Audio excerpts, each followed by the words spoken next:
kicking off anytime now. Don't worry if you can see the countdown. We're just getting started, baby. Welcome everybody from the Instagram over to the YouTube. Thank you for joining in.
Sound effects and the music that I'm dancing to in my ear is all over there. Let's go. Let's start the show.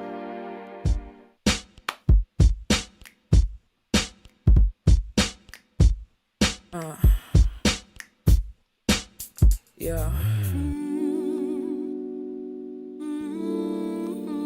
Is it alright if we kick back? Yeah. Is it alright if we lay back?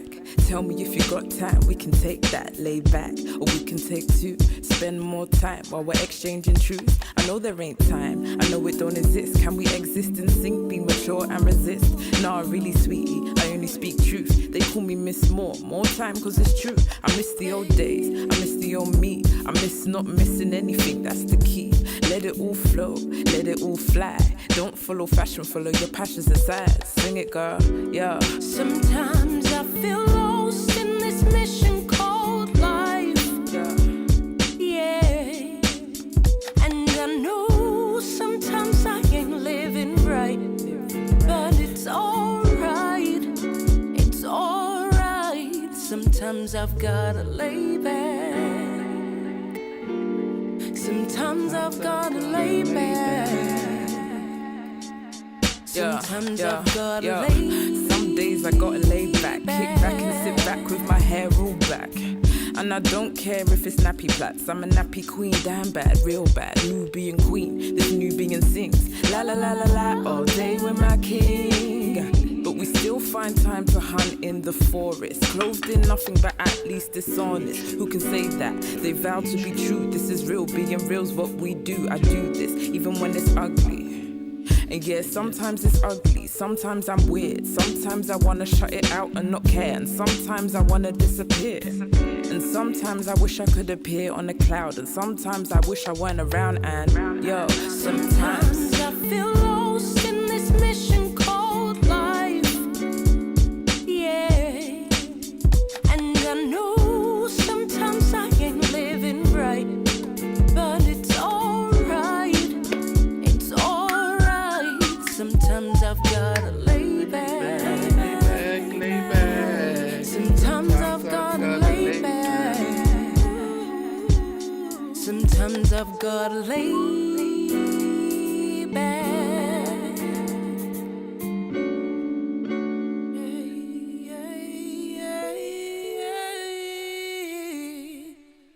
Yo.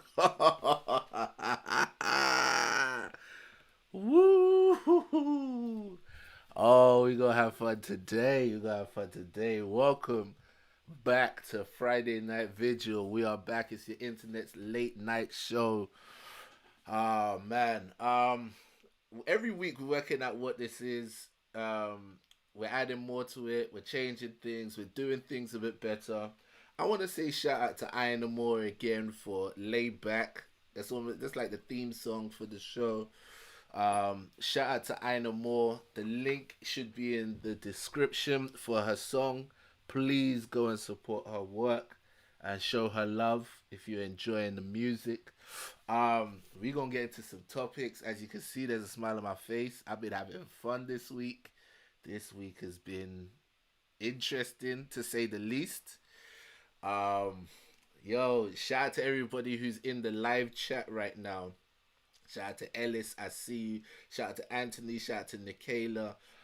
Shout out to all of you guys. If you're on the thing right now, click like and click subscribe. You should be subscribed already, but click like right now. Let's get the engagement uh solid. Let's make sure, even if you don't like it, click dislike, but make sure you're clicking. And also make sure you're talking to me in the live chat on YouTube. If you're watching right now on Instagram, please head over to the YouTube. All right. All you need to do on Instagram is go to my profile, click the link in there. So really, there's not much excuse at this point. Hit the like button. Let me show you the okay. You see now, I told you I'm gonna keep improving. I put the little like graphic on there for you. Once you've liked, make sure you subscribe as well. You know what I'm saying? So obviously, I got another graphic for you right there. I'm giving you bits. I'm doing bits here and there. I'm trying to get better. I'm making sure my content improves. I'm making sure I'm putting in effort. Making sure I'm giving you production value. All right. So it's not just a matter of there's nothing else to do. Let this be something that's actually worth doing. Okay, we are really here.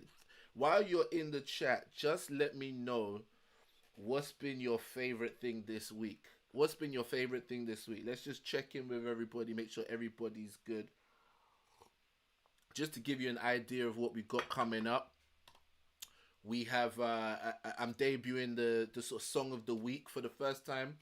Um, I've got the rights. I've got permission to share the song with you guys. I think this song is dope. If you enjoyed Layback and you enjoy the general vibe of Friday Night Vigil, I think you're gonna enjoy this one when I drop it for you. So please stay tuned for that. That's coming up later. We are gonna first of all start off uh, discussing hard truths with women. That's gonna be our first topic. Then we're gonna do song of the week. Then we're gonna come back. We're gonna talk about cheating stories. I did a little poll on my Instagram about people who have cheated, and then we're gonna take calls, and you can jump on to either tell me a cheating story where you cheated, where you were cheated on. Give some of your thoughts on the more subtle nuances around cheating, and then also if you could speak on the topic around delivering hard truths to women. Now I'm going to explain, I'm going to qualify why we're talking about hard truths to women, and why that even is mixed in with everything else we're discussing. Shout out to Ada on the Instagram. I see you, bro. Head over to the YouTube, man. Head over to the link is in my bio. All right. Let's read some of the comments we got right now. Ellis said, "Let's get it. It's like a work in progress." That's what's up. That's exactly what it is, bro. It's a work in progress, and there must be work, and there must be progress. Ellis said, "Layback is a tune." That's what's up, bro. The link is in the description. Go run up her views, buy the song from her Bandcamp, like support. Yeah, hit the notification bell to stay up. Nikayla says, men's reaction to Derek's situation and the whole passport taken away from men if they don't pay child support. Woo, woo. That one was a chilly one. That one was cold. I don't think there's anybody here who's pro deadbeat dads. I can't think of anyone I've ever seen stand up and say nah, but like put some respect on the deadbeat dads' names. I think they're universally pariahs in society, but it's like how we treat them is the issue. I know in America you can go to jail for not paying child support, which I think is wild personally. Because obviously that hampers your ability to earn anyway. The kids still don't get money, the man gets punished, and it's a poverty issue in a lot of cases. There are some people who have and don't give, but there's a lot of people struggling financially. So jail, I'm not sure about. Taking their passport, I don't know. If your work is attached to your ability to travel, I think there should be some exception for that. But I think the scenario we all have in our head is this guy doesn't want to pay, and he's either off doing up holiday in Ibiza, or he's trying to skip out the country where they can't get him and they can't make him pay. And in both situations, I think by all means, that's not on, that's not okay. So, I mean, in some senses, by all means, take their passport. But on the other hand, you know, sometimes when it just kind of smells like, I don't know why, and it's a terrible thing. It's a lot of programming and conditioning that makes us, especially in the black community, take it as if this story is personal, and if they're talking about us, because all the narratives around deadbeat dads is always what black dads are always characterized by. I don't know. It's just there's too much connection there, and sometimes we take it personal. It's not personal. They said dads. They didn't say black dads, because we are out here looking after our children, and in some cases, like myself, we're married to the mothers. We're in the home. This doesn't concern us. But I see you, sis. Thank you for dropping in your favorite thing this week. Anyone else got any aspects that was of this week that was their favorite? Please drop it in the live chat. Okay, I'm now going to qualify why it is we're discussing delivering hard truths to women. So, the first thing to note is Kevin Samuels has become very popular over this period in time. And one thing that a lot of people say about him is that he speaks a lot of truth, but his delivery is poor, right? It's an almost like to be expected response, right? Because you don't usually hear men speak to women this way, and it's not being done in a movie in a way that you see that guy fall apart or something happens to him. This is just a guy who's running a show on YouTube, very well run, and somebody that I've looked at and kind of understood how clever he can be in terms of putting together a show. And he has managed to get so much attention and garner so much of a following in this time, you can't help but be slightly impressed. But here's the thing, women call in every day. Well, every day that he does the show. So clearly something is drawing them, right? But the general consensus amongst a lot of his detractors is that his delivery is poor. So one question he would often ask is, whose delivery is okay for you? And guess who the sisters like to hear from? They love to hear from Derek Jackson.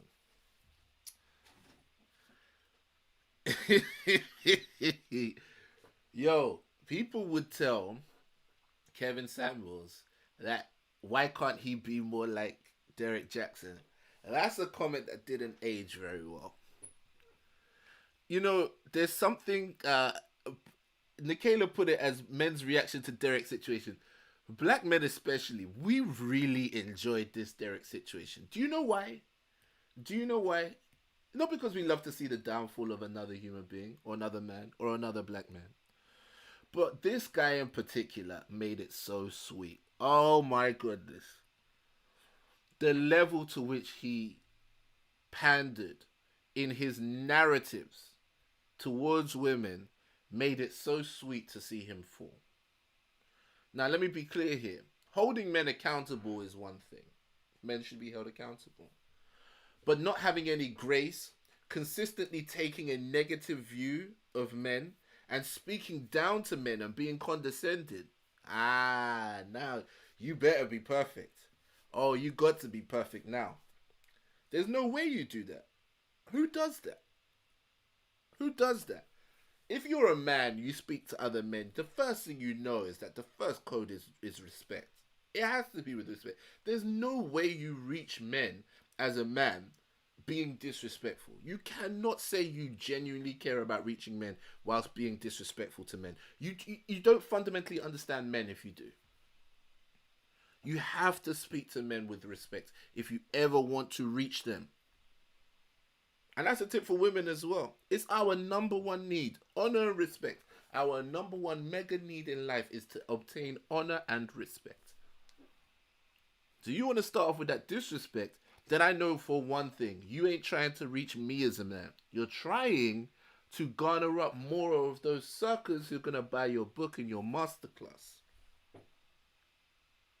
So when Derek ends up being the one who's cheating on his wife,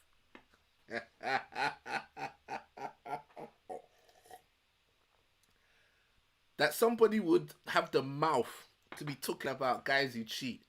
with no, I don't have any grace for men who cheat. I don't have any understanding, no sympathy, nothing for guys that struggle with controlling their libido, blah blah blah, and then to now get caught out here.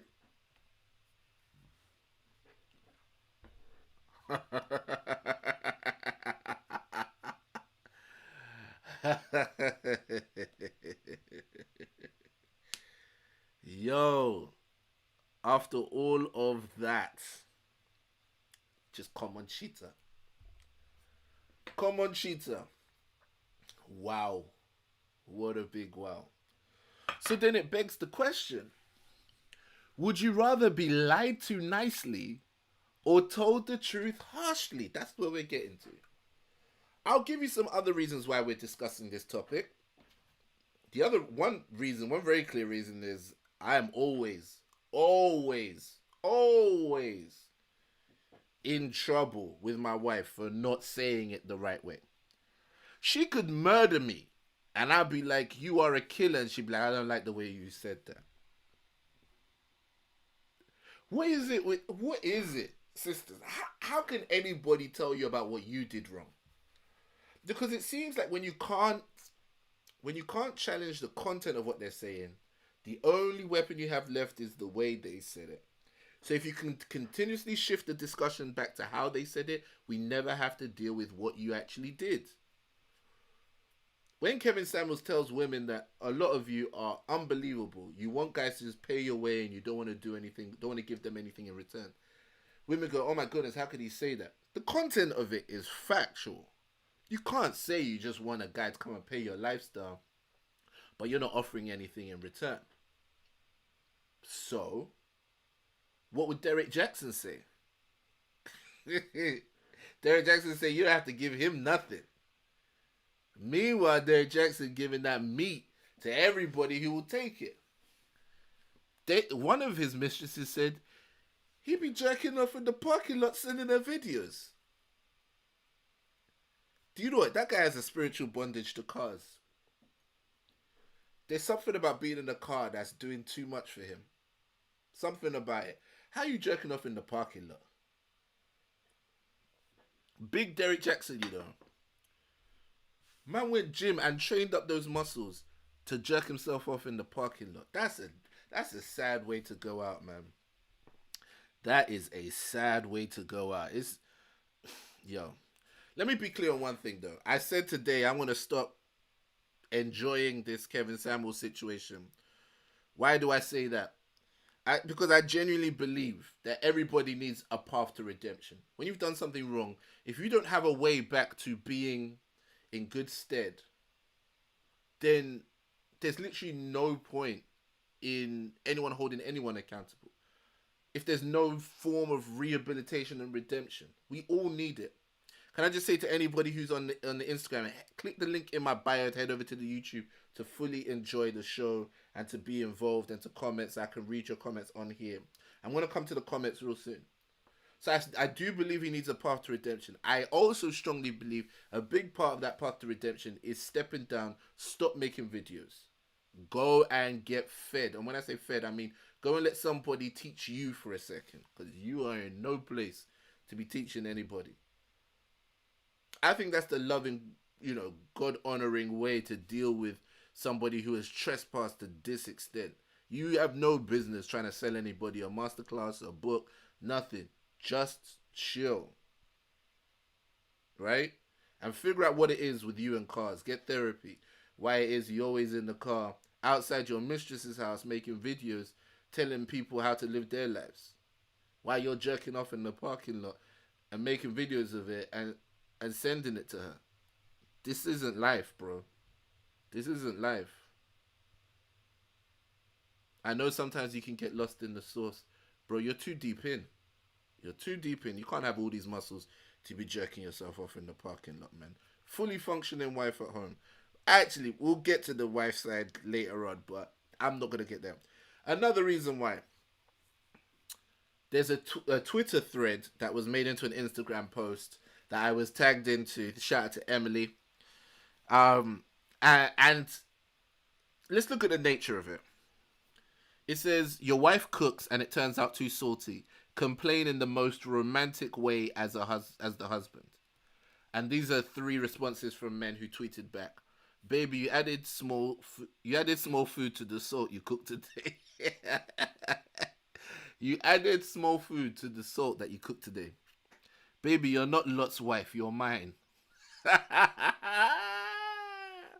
Oh, that's funny. Baby, you know you're the salt of my life, but this food you cooked is competing with you. And I wrote, my contribution was, babe, don't eat this. Let me order something else for you. The amount of salt in this will dehydrate your beautiful skin, and you've really been glowing lately. What would you like to eat?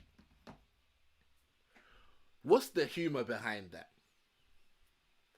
The humor is that if a woman cooks and she oversalts the food, that we have all accepted within society, that being able to tell her this in a direct and honest manner is a no-go area, because the emotional effect of telling her what she has done and how she may have not necessarily reached the mark, how she might have missed the mark, or how she may have underperformed in an area is totally unheard of in our society. In fact, if you look at the structure of all of these answers, they all remove any form of her being held accountable for what she did. You have to make it sound like it wasn't even her fault. Something just happened. That's the fundamental nature of that joke. The joke is we can't tell women when they do something wrong. Nobody can say anything to women. There's no nice way to say it. And men have been looking up and down for years, for centuries, for a way to be able to say to a woman, look, I have this issue with you. And for it to not become a problem. I'm telling you, I'm 7 years into marriage, I still ain't found it. So that's one of the things I want the sisters to call in on. I want to hear from you, man. You tell me. You tell me, because, yo, trust me, I've got it down to the point where my wife says, this is how you could have phrased it. I take the exact quote and use it next time, and it's still a problem. That's how I know that accountability and women like this don't hold women accountable. Don't even bother. Let's go to the comments real quick. All right. I know sometimes it always feels a bit out of context because I'm reading the comments after what I've said and you're replying in a moment. But don't worry, we'll try and do it. If it doesn't describe you, it won't stress you. I guess that's to do with the deadbeat dads. All right, delivery isn't the issue. It's the level of accountability certain people want to get away with. Woo-hoo-hoo. Bro, you try to say some wild stuff out here on the chat. Men and women call into Kevin Samuels. True, both of them do. He doesn't speak to men these days anymore, but yeah, people enjoy it. Legit, I had never heard of the guy until this week, and even then, I still don't get why he has had such a following. My bro, Mr. Aslam, let me explain it to you. Yeah? Derek Jackson has made an entire career of sitting in a car and talking to women and telling them that essentially they need to know their worth, which is code for they need to overvalue themselves, which is that he's made videos that basically, let me not even just try and go into any detail. Overall, they are all videos about what women want to hear, which is not a problem, except for the fact that a lot of them are lies, right? So for an example, there was a video he did about how women in their 40s are the most lit on the dating scene. How is this guy supposed to know he's married? Well, we thought he was married and that meant something. He was saying women over 40 are the most lit on the dating scene. He does this whole video about why women over 40 are the best ones to date. And obviously women over 40 go, yeah, I like this guy. I like this good-looking black man with the big chest and whatnot who's telling me everything I want to hear, which is great until you realize you're being lied to. Women over 40 have real issues in finding somebody who actually wants them, who they actually want as well. Because for women, youth is a big power that they have. And once they start to lose it, and, you know, the natural biological effects of diminishing fertility, there are real problems. And you can't tell these women these problems. You can't explain it to them. So you go and tell them that they're the best. All right, cool. After the video, after they've loved it, after they've paid you, what happens in their real lives?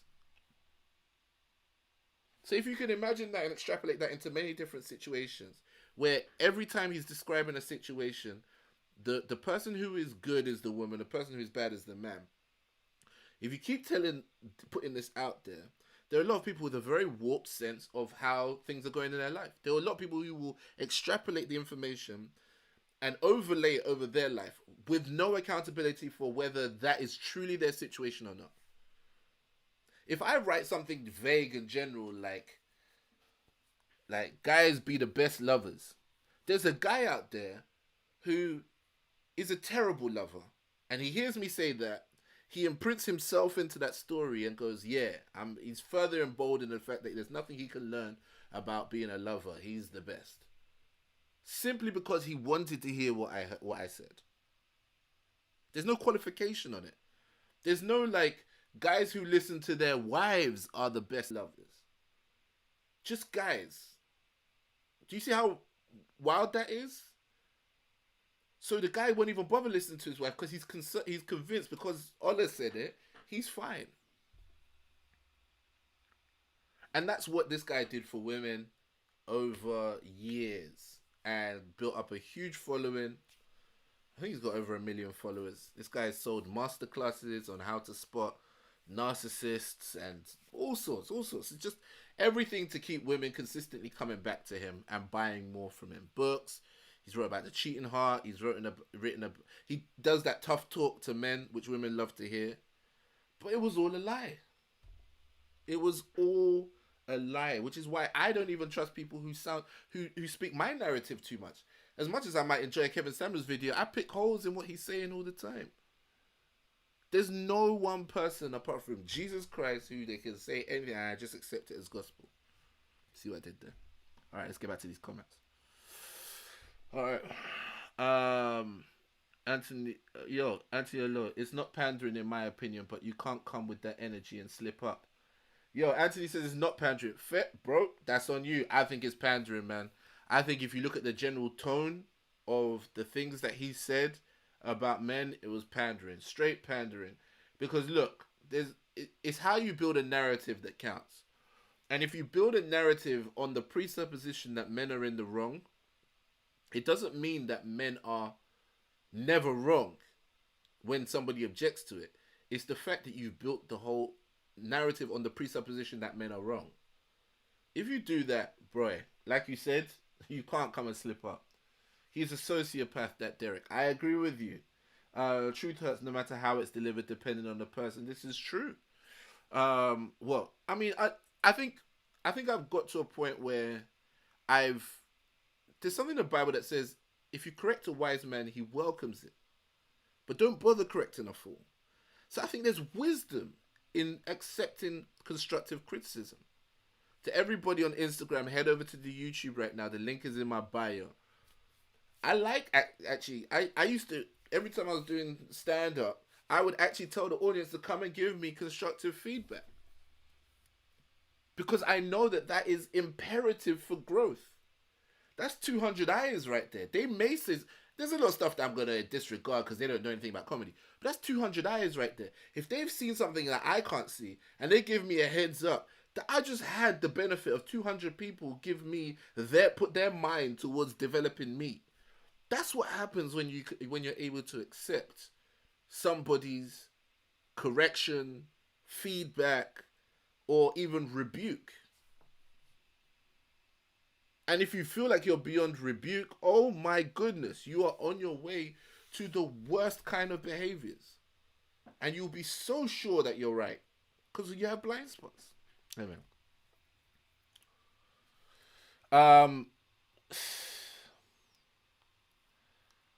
What's your opinion on his wife as a man? Oh, this one is tough. Because I do have opinions, but I'm checking myself.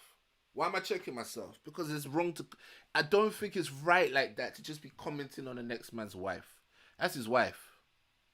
You know what I'm saying? Like, all she did was get cheated on. She didn't do anything.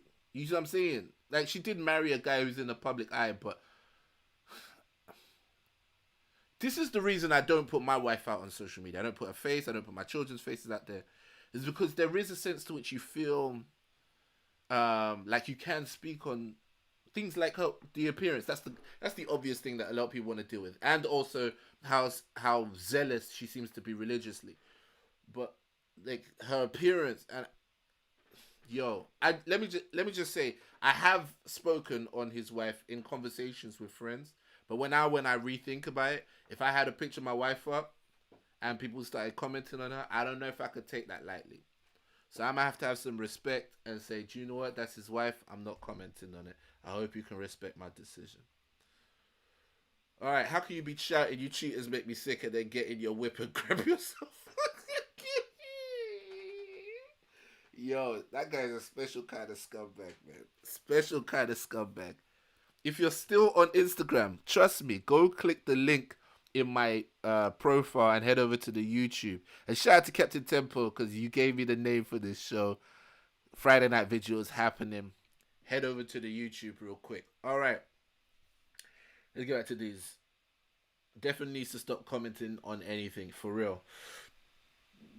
I said, I just tell my wife straight, you know. And I love that. I wish I could do the same, bro. But it's like, here's the thing. You tell your wife straight. You know you do it for a place of love. But the thing about women is that their protection comes from the group. Right? Women need the group for protection. They need the law. They need, society to come around and say, no, you can't hit women. For men, we protect ourselves. Women need the group to be protected. Especially if you, the husband, can be seen as the aggressor. So then you have to be held accountable by the group. It's not just to your wife.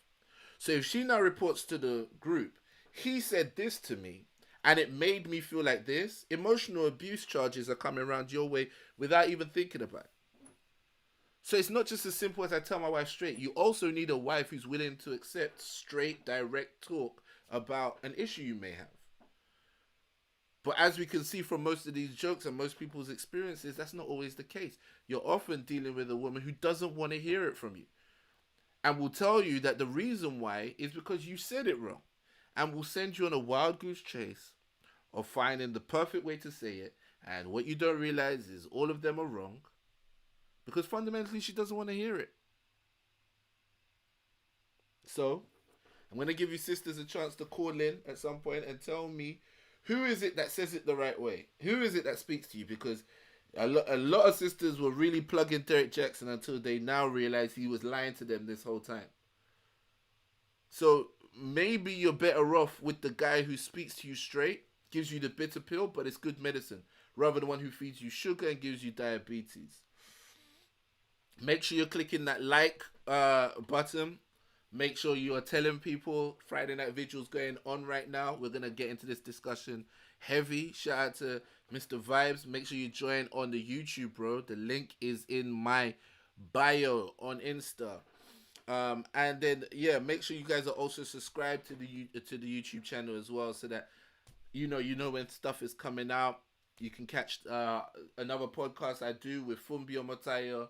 It is called The Boys Quarters. All right. Back to these comments real quick. Some people will say they don't like phone calls. They're better in the room. This brother feels his hustle is better in the car. Yo, I'm telling you, it's a spiritual bondage between him and the car.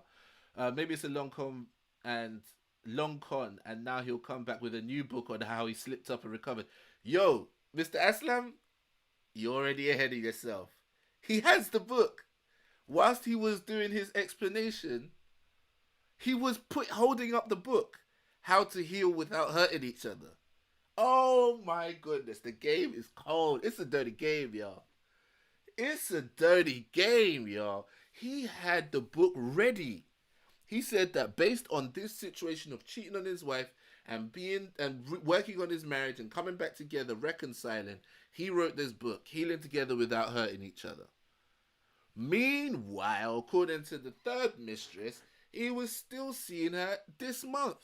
Golly. Okay. Any person who criticizes their content and refers to themselves in third person has an issue. Yeah. So the other thing you have to know is after he put out his own explanation video, he then did one of his in the car reaction videos to his own video. This guy, it's a dirty game, y'all. It's a dirty game. Golly. This guy's something else. I see people coming in and joining the stream. Thank you to those of you who are sharing it, letting people know. And shout out to the people still on their Instagram. Head over to the YouTube right now. The link is in my bio. Trust me. That's where you're going to be able to hear the music, the sound effects, everything. It's all on the YouTube. All right, let's go. Yes, Michael Addition. Bro, I'm third mistress, man. It's a cold game out here, man. It's a cold game. I cannot understand why some women cannot accept constructive criticism. I suspect the problem is that we tell women that they are queens, which they are, but they seem to forget that they are human too. You know, this is the thing. It's like we almost find ourselves on these extremes that don't make any sense. It's either you're like on this side where you absolutely venerate and pedestalize women to the point where they can do no wrong, or you're on the other side, you hate women. And it's like, yo, at what point do we start dealing with women as like real human being adults and just saying, look, you're going to do some things which are great and that's fantastic and you deserve to be lauded, applauded, celebrated, whatever. But you do some things that are terrible and you also need to be checked. A human being that can't be checked is a dangerous human being. And that's the hard thing. It's like when you present yourself as somebody who just simply believes that women are human beings and you should be able to speak to them, you sound wild in today's society. You sound like you hate women. It's like, what? I think hating women is more like telling them what they want to hear whilst lying to them, cheating on them, manipulating them. I think that's the person who hates women. I don't know. A man who marries you, loves you, and says, look, hey, you put too much salt in this food. Could you reduce the salt next time? That's the guy you shout out. Meanwhile, the guy who calls you a queen but he's cheating on his wife, you say, that's the one I want you to be like. I've been saying it for a while now, but my sisters are too easily pimped. Too easily pimped. Anyway, you guys will get me one day. All right. We're going to... speak to me the right way is a convenient excuse for not hearing the truth, in my opinion. No matter delivery, some women don't want to hear the truth. With a wife and a full-time job, who has the time? This guy has time. Yo, I mean, he was separated from his wife for a while. I mean, there's all kinds of aspects to the story and whatnot. But at the end of the day, what it really comes down to is this. Yeah. This guy is a good-looking guy. He's making good money and has access to women. And maybe he believed his own hype. Maybe he really believed everything he said. But, no matter how righteous you are, always be aware of the day you'll fall. And that's me giving him the benefit of the doubt. The worst case scenario is he knew what he was doing the entire time and he was just an evil person who loved to be this hypocrite. Either way is pretty messed up. But I think the lesson we can all take from this, assuming we are not evil masterminds, is that whenever you get a bit too strong and righteous about something, just take some time, stop, and remember the last time you broke that rule. Remember how you felt. Remember what you needed from people, the understanding, the grace, the forgiveness you needed. And bear that in mind when you're talking about it. I'm not saying people need to be checked. Everyone needs to. If your boss can't check you, your husband can't check you, your wife can't check you, in some cases your children need to be able to check you. And I'm not saying that in terms of I believe in children should be disrespecting their parents like that. But sometimes, like, I'll come in and I don't take my shoes off quickly enough and my daughter's like, Dad, you can't wear shoes in the house. I'm like, yeah, you're right, baby. I can't lie. I can't be like, hey, I'm your dad, don't talk to me. Like, she's right. Have the humility to be like, yeah, I should have taken off my shoes at the door. You're right, baby, I'm sorry. But grown ass women are telling you that, nah, you ain't said it to me the right way. Come on, man. We have to do better, man. We have to do better. All right, guys. we're gonna take a little musical interlude right now. And in this musical interlude, I'm gonna introduce to you the song for the week, the first song for the week on Friday Night Vigil. And the way this is gonna work is I'm gonna play the song for you guys, and I want you guys to light up the live chat with exactly how the song makes you feel. You can drop emojis, you can drop memories, like this makes me feel like this time. You can make stuff up, whatever it is. I want you guys to sit back like record executives and critique song of the week, right? Because what I want to eventually do is do this for artists, and you guys are like a focus group. So I want to be able to come back and show them this was what your song did when people heard it. All right? So we're gonna do song of the week for the first time. I hope you guys are ready. Good evening, Chidima. Good to see you, sis. Guys, I want you to light up this live chat. Unlimited messages. You don't have to pay per message. It's not like back in the day when it was 10p a text. It's free. So please do give as much feedback as possible. Tell me how this song makes you feel. And if you're on Instagram, you're not going to hear the song, which is why I'm telling you guys to head over to the YouTube. Go to my profile. The link is in there. If you want to hear Song of the Week, make sure you're watching this live stream on YouTube. Head over to the YouTube right now. All right, guys. Let's check out Song of the Week. I'm gonna be checking live chat. Let me see how you feel about it.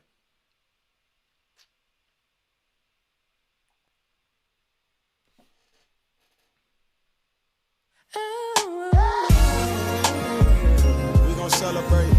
Bada boom, boom, boom. We gon' celebrate. Bada boom, we gon' celebrate.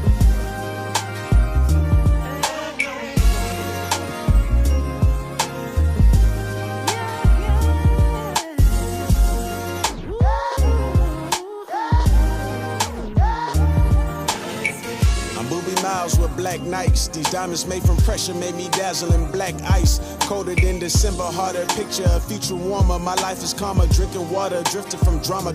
I'm thinking larger. The bigger picture, I adjust my vision, a panoramic. La vida loca, I'm down in Nola, just living lavish. No voodoo dolls, control the boss. I see it all. I know my dogs, war ready like Randy Mouse. With dedication, I can't be impatient. The preparation make the kid elated. How to code the matrix. These nights I grind, I build my pockets like Tetris. No more vexing, I'm a treasure. Don't you question what God is blessed. Know me, I'm well connected. Salute me, I'm well respected. Chosen, I'm well protected. Can't clone me, I've been perfected. From out the mud, my people elevate. What's a victory if we don't celebrate? Love.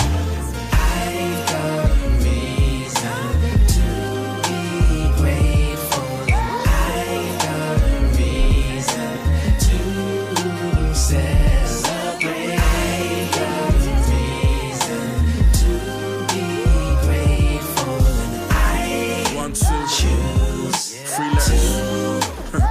As heaven spawned me, I escaped the norm. My fate was always brainstorming over this ancient form. No spaces vacant to be debated on. When life was never simple, my prayers relate the status of an alien. Delayed immigration until the papers come. Ends. I never had a penny when I was raised on them. And now I got expensive taste and flavors. I savor them sweet and sour. The variants I devoured and same again. Why pick a lane? There's no chamber against my cranium. And I got so much drivers and practical win my fear against that jack of all trades, dealer no deal. We still play to win. But they can never change my repertoire. Cause I done travel across the desert just to sip in this here reservoir. Burdens heavy on my heart, waiting just to raise the bar. Been through hell and back, but fam from heaven we was never far. No, what's talking wealth when you ain't scratched the surface? A legacy for your descendants is your only purpose. There's so much Lord to be knows. grateful for. Today is a day I've not seen before. Yes, I've fallen on my face along the way, but I'm not deterred by yesterday. Cause I'm a natural born winner, so I'm winning. Always stood out from every circle that I've been in. I walk a different path and I carry a different weight. The victory hits different, man, I have to celebrate, yeah. I got reason to be grateful. I got reason to celebrate. I got reason to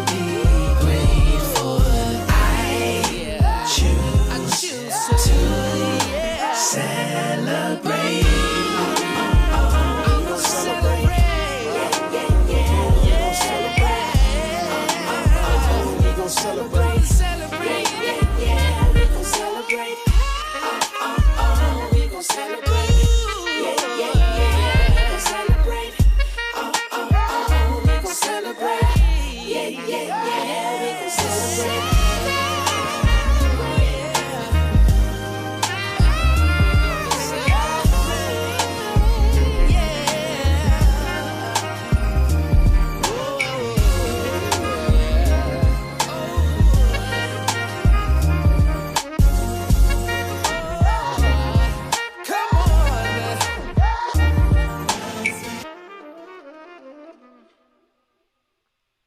Yo, did I pick well? Did I pick well? You guys really lit up the comments. I love it. I love the fact you guys got involved in it. I think it's going to be really good for artists as well. I'm going to be doing it with stand-up clips. I'm going to be doing it with poets. I'm going to be doing it with the music. The music's all going to be laid back. It's all going to be laid back stuff because it's Friday Night Vigil. We're not doing bang, bang, bang music or down here. It's all chilled stuff. So I'm going to be dropping stuff like that. And I think it's really good for artists because we haven't had live shows for a while to get real-time feedback on their art form. And you guys have just done that. It was fantastic, man. It was all good vibes. I absolutely loved that. And you guys seem to love it as well. So that's good. That's fantastic. Shout out to Self-Taught Beats for the permission to play the song and all the features on there. The link is in the description as well, so you can go run up that video. You can play it anytime you want. You can purchase the song on Bandcamp. You can go support. Shout out to Self-Taught Beats. We showing love over here on Friday Night Vigil. Let's go. All right. Now, on my Instagram stories earlier on, I asked some questions. Essentially, I wanted to get into cheating. You know, the thing about the cheating is that what's funny about it, it's like it's leveled. You see, if we're not careful, we can end up doing the exact same thing that we are criticizing Derek Jackson for doing whilst he was criticizing other people for doing. I hope you guys clock each level in what I just said. Derek Jackson was talking down on everybody who cheated whilst he cheated. And we are talking down on him for doing it. Meanwhile, you heard it, some of us have cheated. So, I now put out a poll on my Instagram stories.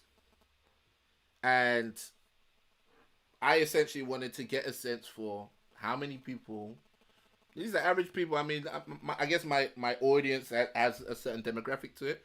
But just to find out if people were being honest, how many of my people have cheated, right? I'm not baiting out anyone's name, but just to give you an idea. All right. So I'm going to start off with the first question. The first question was, have you ever had full intercourse with someone other than your partner? The answer came back, 24% said yes. That's a quarter of people said yes. 76% said no. The next thing I asked, and this is the reason why I did it in stages as well, because I want us to realize how sometimes we draw boundaries for ourselves where we feel like this part's okay, but we've actually gone this far. So that's why I broke it down into levels. Have you ever done anything sexual with someone other than your partner, including oral, nudes, sexting, heavy petting? 34% said yes. You see, now it jumped up a bit. No was 66%. Okay? Now, have you ever kissed someone other than your partner? Right? That was 42% said yes, 58% no.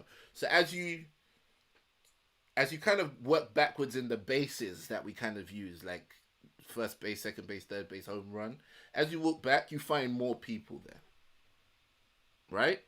42 to 58. Kind of got these like borderline Brexit margins right now in terms of people who have kissed somebody else whilst they had a partner. The last, okay, this one is, have you ever engaged in what one may describe as an emotional affair? Now, I'm aware with this one, there are a lot of people who don't even believe in it, don't agree with it, or don't even know what it is. And I didn't really want to get into describing it and blah blah blah. But in this case, it was 30% to 70%, which is, I guess, not on the trend, but still shows you that 30% of people have had some kind of emotional affair. And people have told me, you know, I'm not baiting out their names or anything, but like the person they're married to was an emotional affair. They were still with their ex whilst they were having an emotional affair with the person they're now married to. All right. Lastly, have you ever held a sustained, repeated fantasy of someone other than your partner? That was 53% said yes, 47% no. So that one was actually in the majority.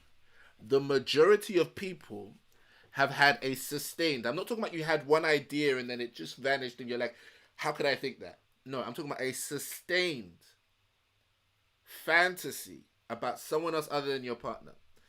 And it's interesting because Jesus in the Bible was saying to the people that if a man looks upon a woman lustfully, he's already committed adultery with her in his heart.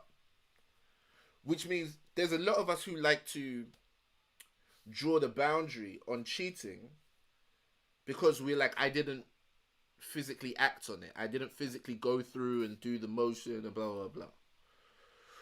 But there is a case to be made that if in your heart you aren't loyal and dedicated, that you've already started the process. In fact, even Mr. Derek Jackson will tell you that the day you get caught cheating is not the day you started cheating. Before you even inserted, you're already cheating. And I put myself in this category as well.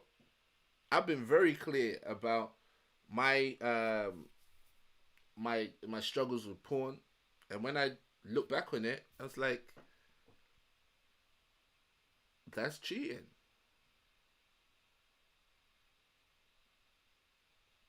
Yeah, it's a struggle. I have a much better hold on it now and so on, but can't just erase it. So it's like, this is what gives me, I guess, a bit more context when I'm talking about people who cheat, is that I understand the nature of it. Even if I'm not physically leaving my wife to go and have sex with somebody else, I understand the nature of it. I understand wanting and strong urges and desires. And yes, I haven't gone that far as to go and, you know, be having side chicks and whatnot, but in the heart, you do the same process.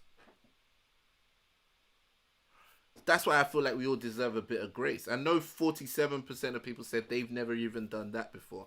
And that's great. And I really respect that. That's fantastic. If you can search your heart and say you've never sustained a fantasy about somebody else, fair play to you. But the majority of people have. A slim majority, but the majority of people have.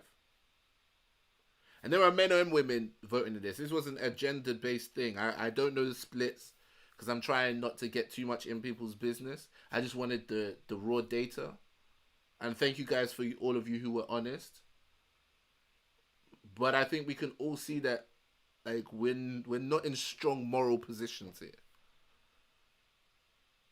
We're not in strong moral positions to look down on people to the point where it's like, how dare you? Who are you? It's like, everybody needs some understanding. There are still people on Instagram. If you want to hear everything that goes on, please head over to YouTube. The link is in my bio.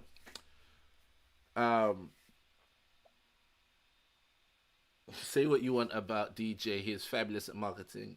Everyone was talking about him. Evil genius. Facts. I can't even lie. The guy has managed to hold people's attention amazingly.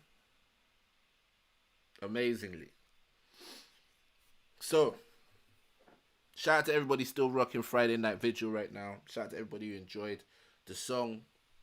Shout out to everybody who votes, who follows me on Instagram and voted in the Instagram stories to add to this general discussion. I want to start taking calls right now. If you guys would like to call in, please make sure that you join the Zoom link. The Zoom link is pinned in the live chat on YouTube.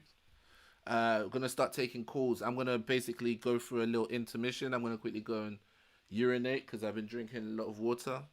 If you will forgive me, and I am essentially going to come back, and whoever's in the Zoom room, we're gonna make sure your camera is on, make sure you're ready, and we'll start taking calls.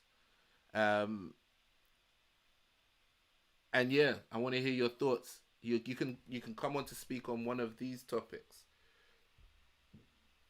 You can either come on to tell me how the best way to discuss tough truths with women,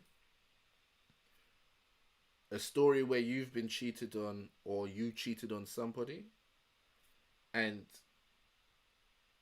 how, whether like cheating deserves grace and forgiveness or whether it deserves an absolute end and a cutoff. Okay, one of those three topics. Tell me which one you want to discuss. You come on and jump on the Zoom. But now is your time to get ready. Jump into the Zoom. If you want to quickly freshen up your face, do that. I'm going to go freshen up in the loo.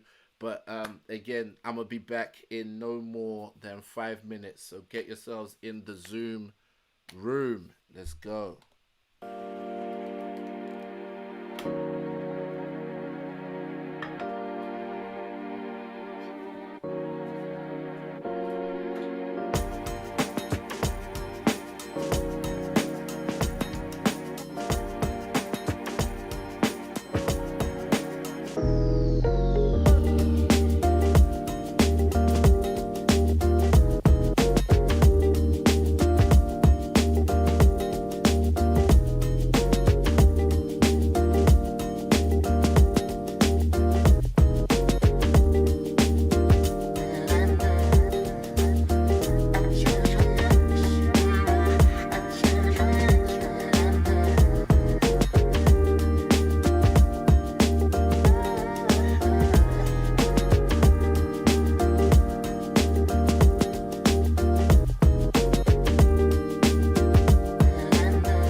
I'll go back.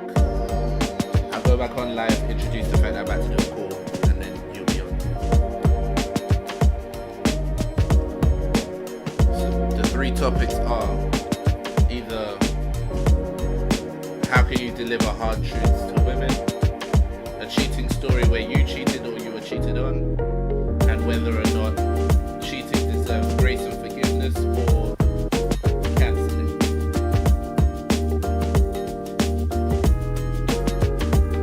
Alright, cool.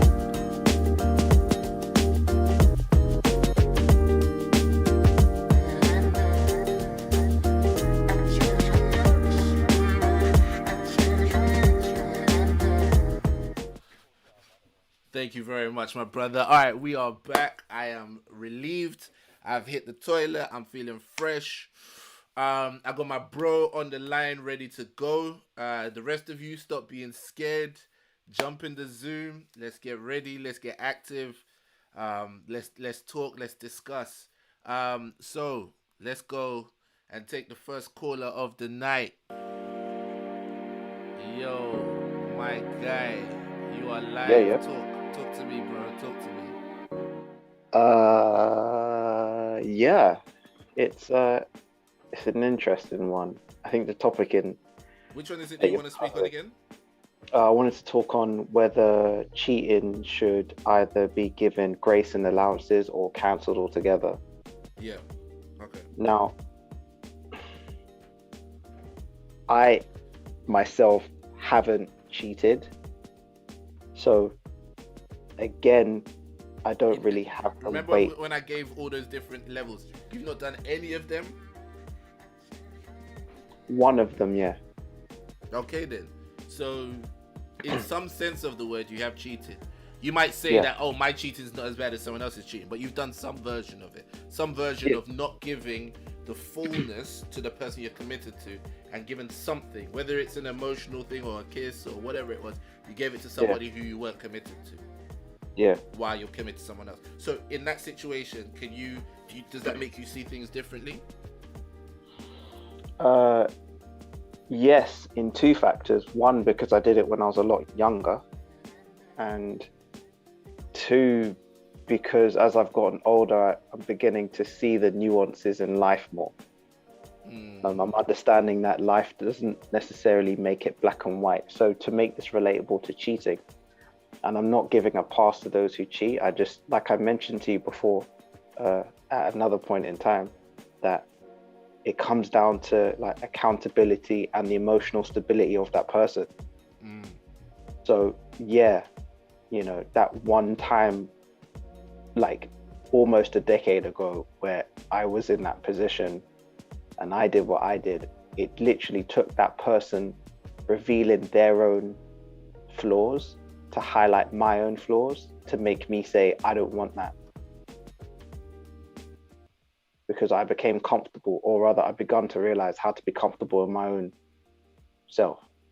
So to, again, relate it back to cheating, if that person is cheating, they want to find comfort, whether it's emotional or physical or spiritual, whether they've gone away from faith into another religion or whatever, they want to find their own personal stability doing that thing.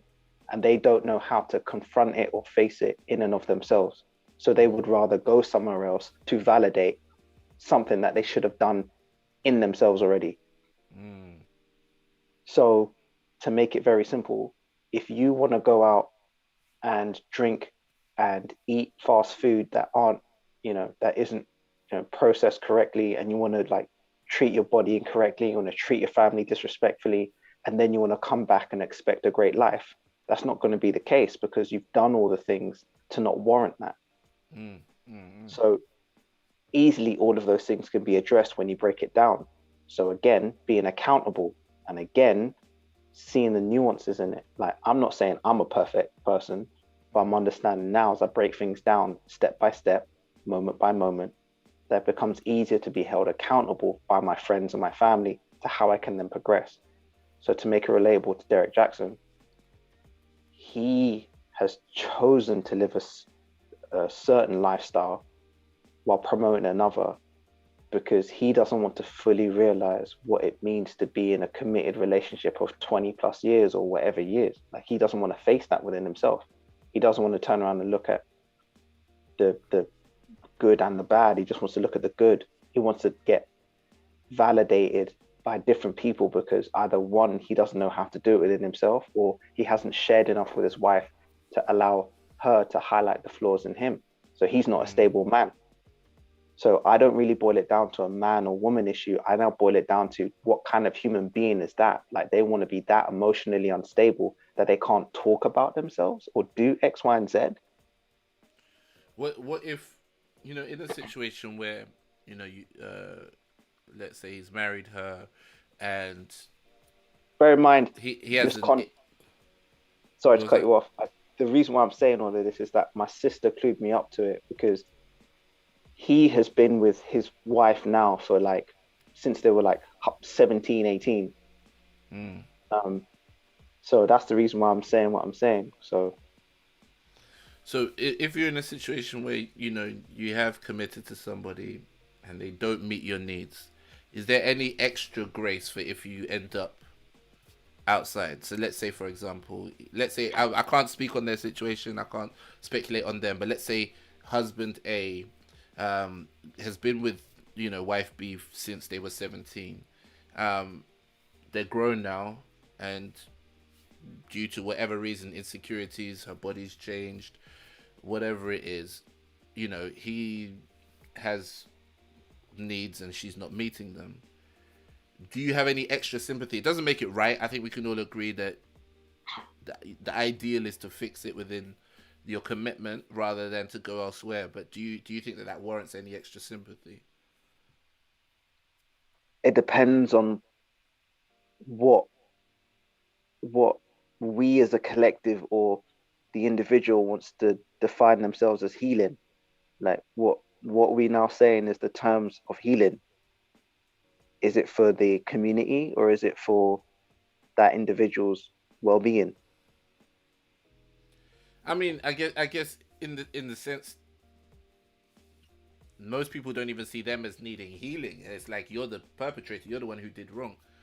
But I mean, if you had to address that person, I'm just saying, if you had to address the person who did the cheating, who didn't have their needs met, would you give them any extra grace because they were being starved, or would you say there's no excuse?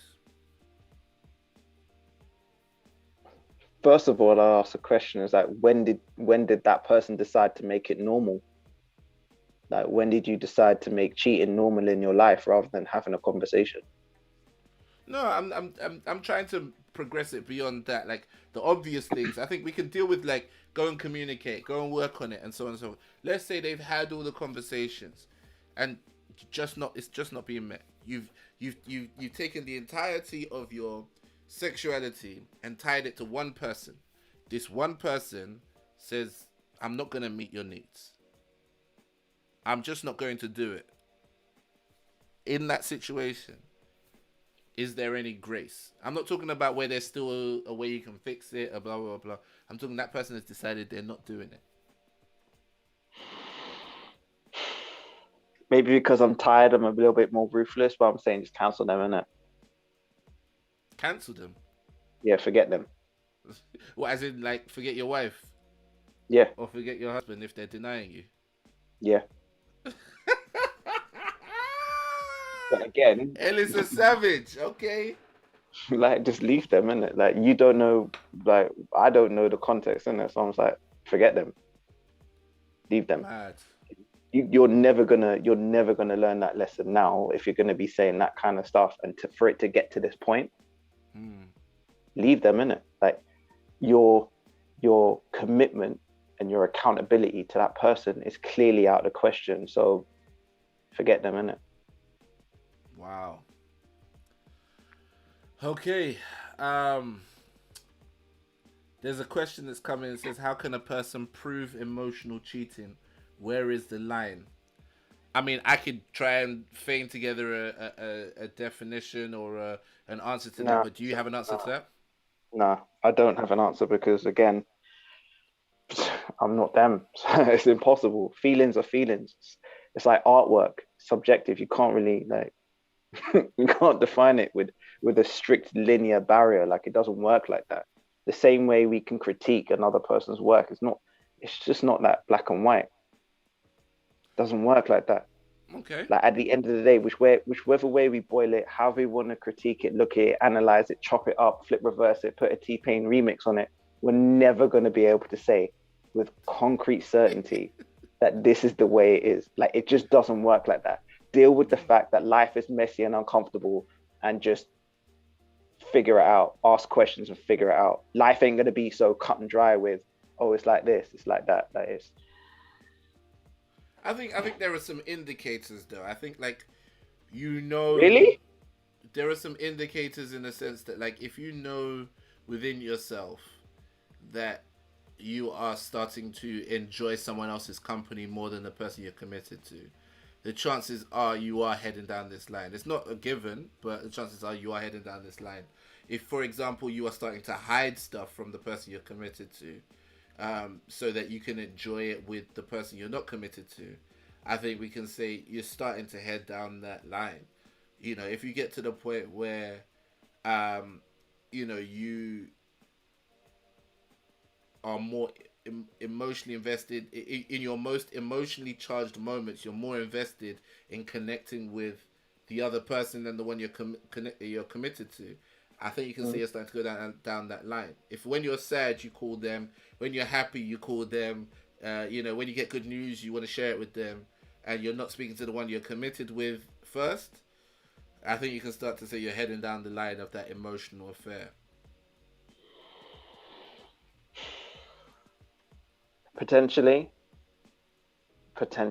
I'm not going to agree, but because I live my life differently, hence why I'm in the messed up situation I'm in now. But yeah, I wouldn't agree. Are you okay, bro? You said the messed up situation. Yeah. No, what messed up situation? No, life is messy, isn't it? So it's like it's not as black and white as that. You know what I mean? So like, because Are you at another chick's yard right now, bro? Are you calling in no, from someone else's? no, calling in from my own phone, bro. No, so it's like this, right? So I've got, and it makes me sound like I'm just like a stupid human being, but I've got more than one important person in my life who I call family. Yeah, of course I got my missus and I tell her everything, but I also tell, you know, my brother things. Also, Oh, come on, man. Obviously, it's not going to be family like that. I mean, when I'm saying these kind of things, I'm talking about somebody... bro, come on, man. It's going to be like, oh, you got another female friend, for example, that you... Oh, yeah, nah, you man, go nah, I to don't do that. Nah, I don't do that. Yeah, that's the kind of thing that I meant that would be taking you down the line of emotional cheating. I'm not saying you're emotionally cheating on your missus with your brother because you told your brother your good news, man. Come on, man. Anybody, even if somebody said that, they'd be like, come on, that's my brother, man. Relax. That's what I was like. I was all right, I think cool. it's more like when you got the female bestie that you're like, oh, she's my best friend. You're on the phone to her. You're telling her all your stuff. And then meanwhile with your actual significant other, you guys don't talk. You're not really excited about even spending time with them. Nah. Then you're probably starting an emotional affair. Okay, I see what you mean now. Yeah, no, I don't do that. I don't have an answer. So, alright then, bro. Thank you for jumping on, man. I appreciate you. Much love, man. yeah, of course, anytime. But Right. yeah, big up Friday Night Vigil. Done Big up Boys Quarters. Done Big up all of the movements that you're making, man. It's like it's big, man. Done Big, you're big. a patron now, right? You're a patron. Potentially, yes. Yes, alright. Shout out to you as well for becoming a patron as well, bro. Big up, bro. Much Big, love. big. Alright. You too, man. Peace. Alright. Alright. Yo. That was dope, man. Shout out to my guy Ellis for jumping on. If you're still on Instagram, you are not gonna hear the calls because you need to be on YouTube to hear that. So head over to the YouTube real quick. Alright, shout out to everybody still rocking with me right now. It's Friday Night Vigil. We're moving. Okay, guys. There are no other callers in the Zoom room right now. So, if one more person jumps on to discuss one of the three subjects, I'll tell you about the time I cheated as a teenager.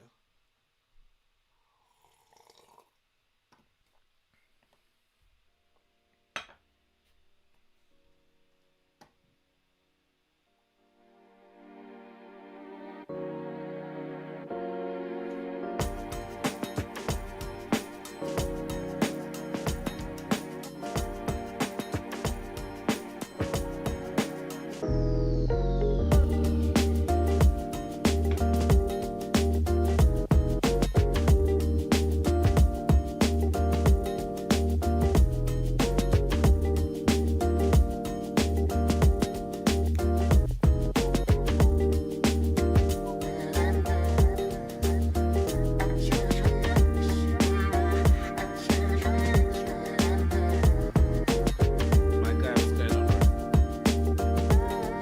All good, man. All right, so I'm yeah. Make sure you're muted YouTube. Make sure YouTube is muted.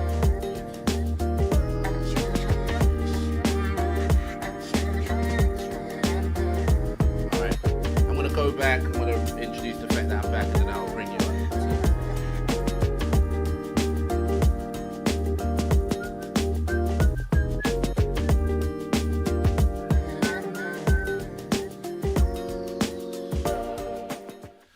All right, we're back. We're back. We got another caller in. Clearly, someone wants to make sure I tell my story tonight. I will tell you guys about the time that I cheated as a teenager. All right, let's go into the call.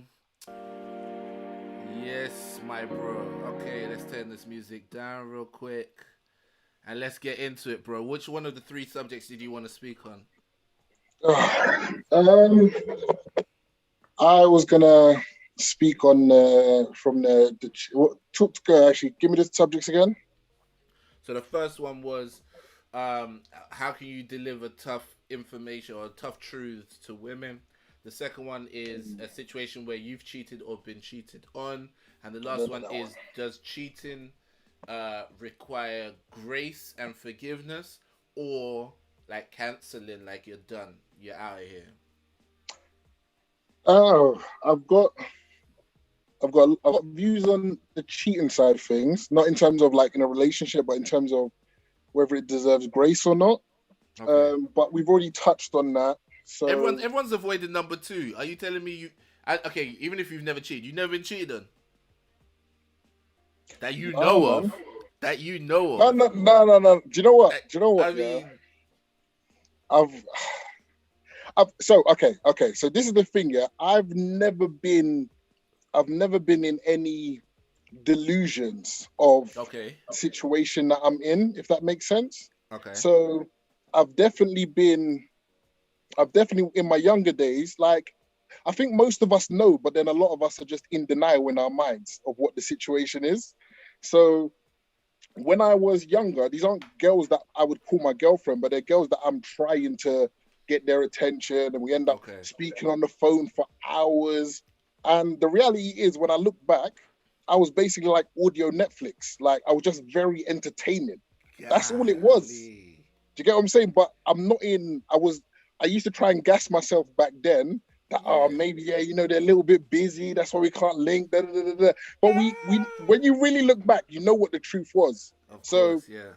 I've never been in a relationship. Yeah. Because I'm very particular in terms of like, so for me, I only ever had one girlfriend, and that is my wife now. Bro, they can't cheat on you if you don't wife them, bro. Man went with the whole conservative strategy. I love it, man. Yeah. Man kept them at arm's length. So you can't cheat on me. So I've never, so in terms of the cheating, I don't cheat. I don't think I will ever cheat. And I think it's a like, in terms of do they deserve grace, I think it all depends on the person, and it depends on their relationship and their dynamics. Because at the end of the day, man, I've seen there's people that are in, they've got like 2 wives, there's throuples, all of this stuff. If you're happy with that, if that works for you, communication's open, It's nothing to do with me. That's your choice. But for me, I know that if my wife ever cheated on me, like I know I will never be able to look at her the same way. So it's that same, like if I can hold her to that standard, I need to hold myself to the same standard. Facts. But So that's what it is. If you found out that she's been like reading erotica, masturbating, and fantasizing and whatnot, all the stuff that's not physical, would you take that as cheating? Do you feel betrayed in that way, in the same way? Mentally, I wouldn't, because it's not another person.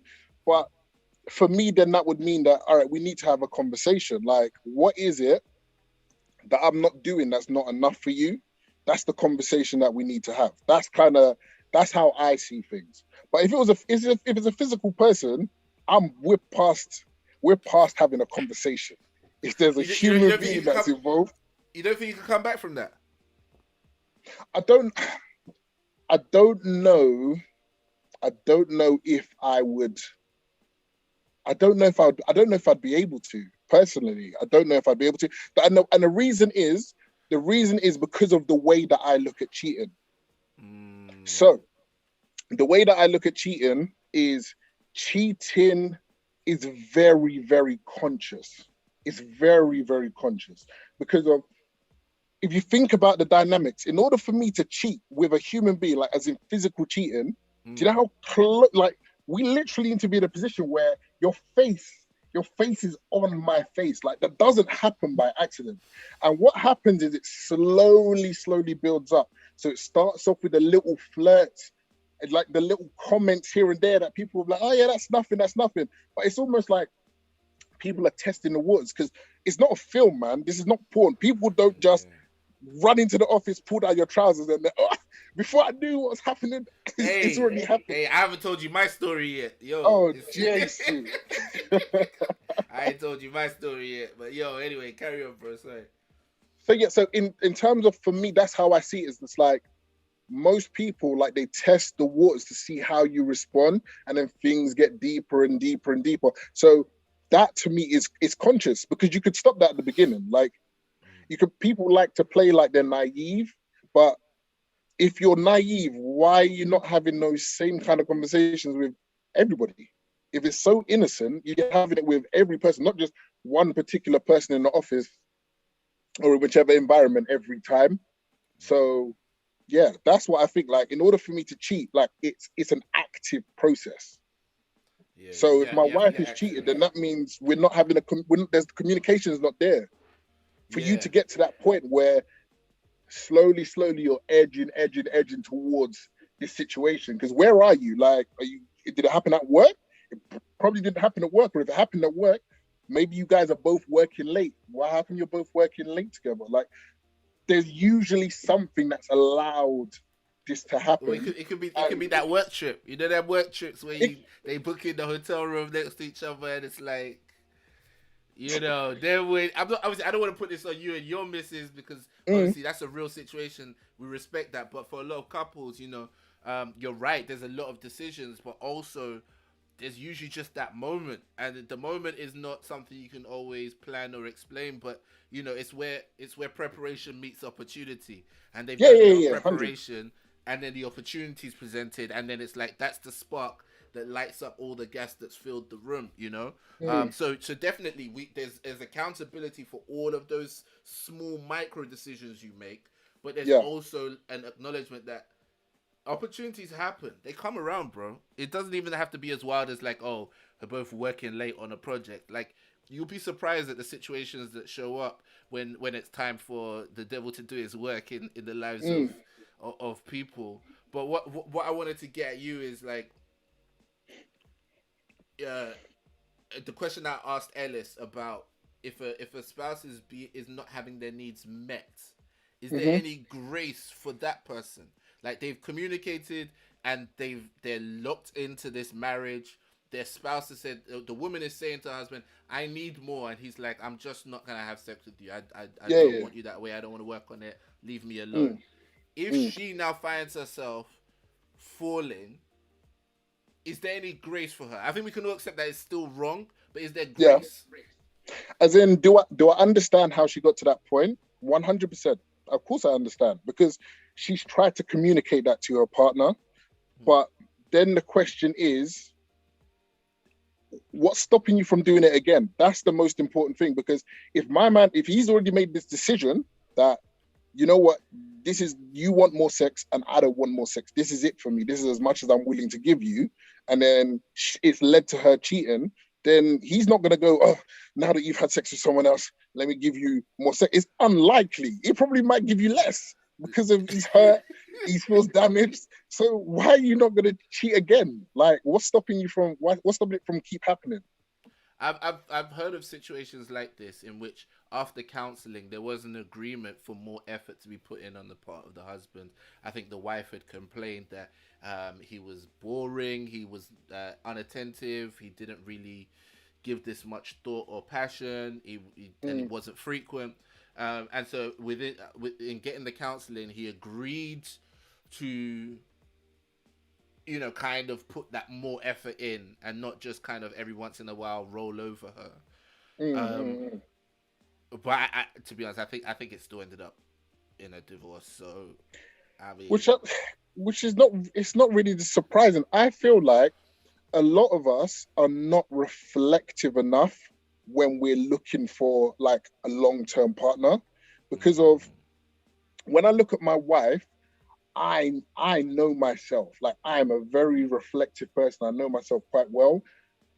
I almost had, like, I could even say I had a list of criteria. Like, it wasn't necessarily a conscious decision, but it was kind of like over time, talking to different women.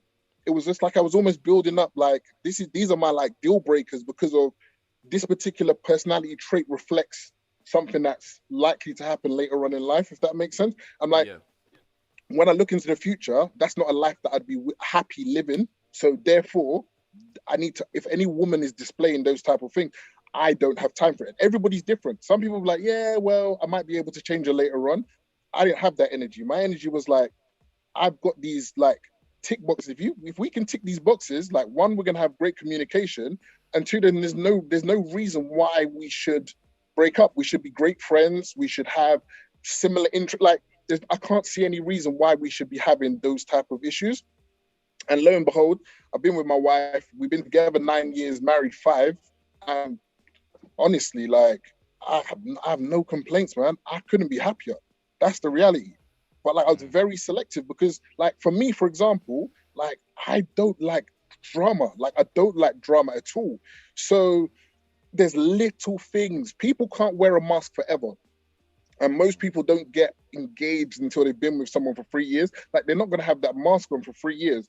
But a lot of people focus on the bigger things when you should really, really focus on the small things, because the big things can be a show. Like, it's quite easy to do the big things.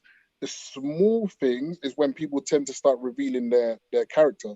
So it's like certain comments. So if I think back to like when I was much, much younger, there was a girl that I was talking to. And at the time I was like, oh yeah, I'm planning on, like, I want to go and study dentistry. Like, I want to become a dentist, blah, blah, blah, blah, blah. And then she just said a comment off the cuff, and she was like, I can't really understand why somebody would go to uni for 5 years to go and learn to like be a dentist. And as soon as she said that, like, some people might look at that as just like a small, you know, it's a small comment, but why is that your energy? When I'm telling you that this is my aspiration, why is that the first thing that comes out of your mouth? That for me that's it. That's the deal breaker.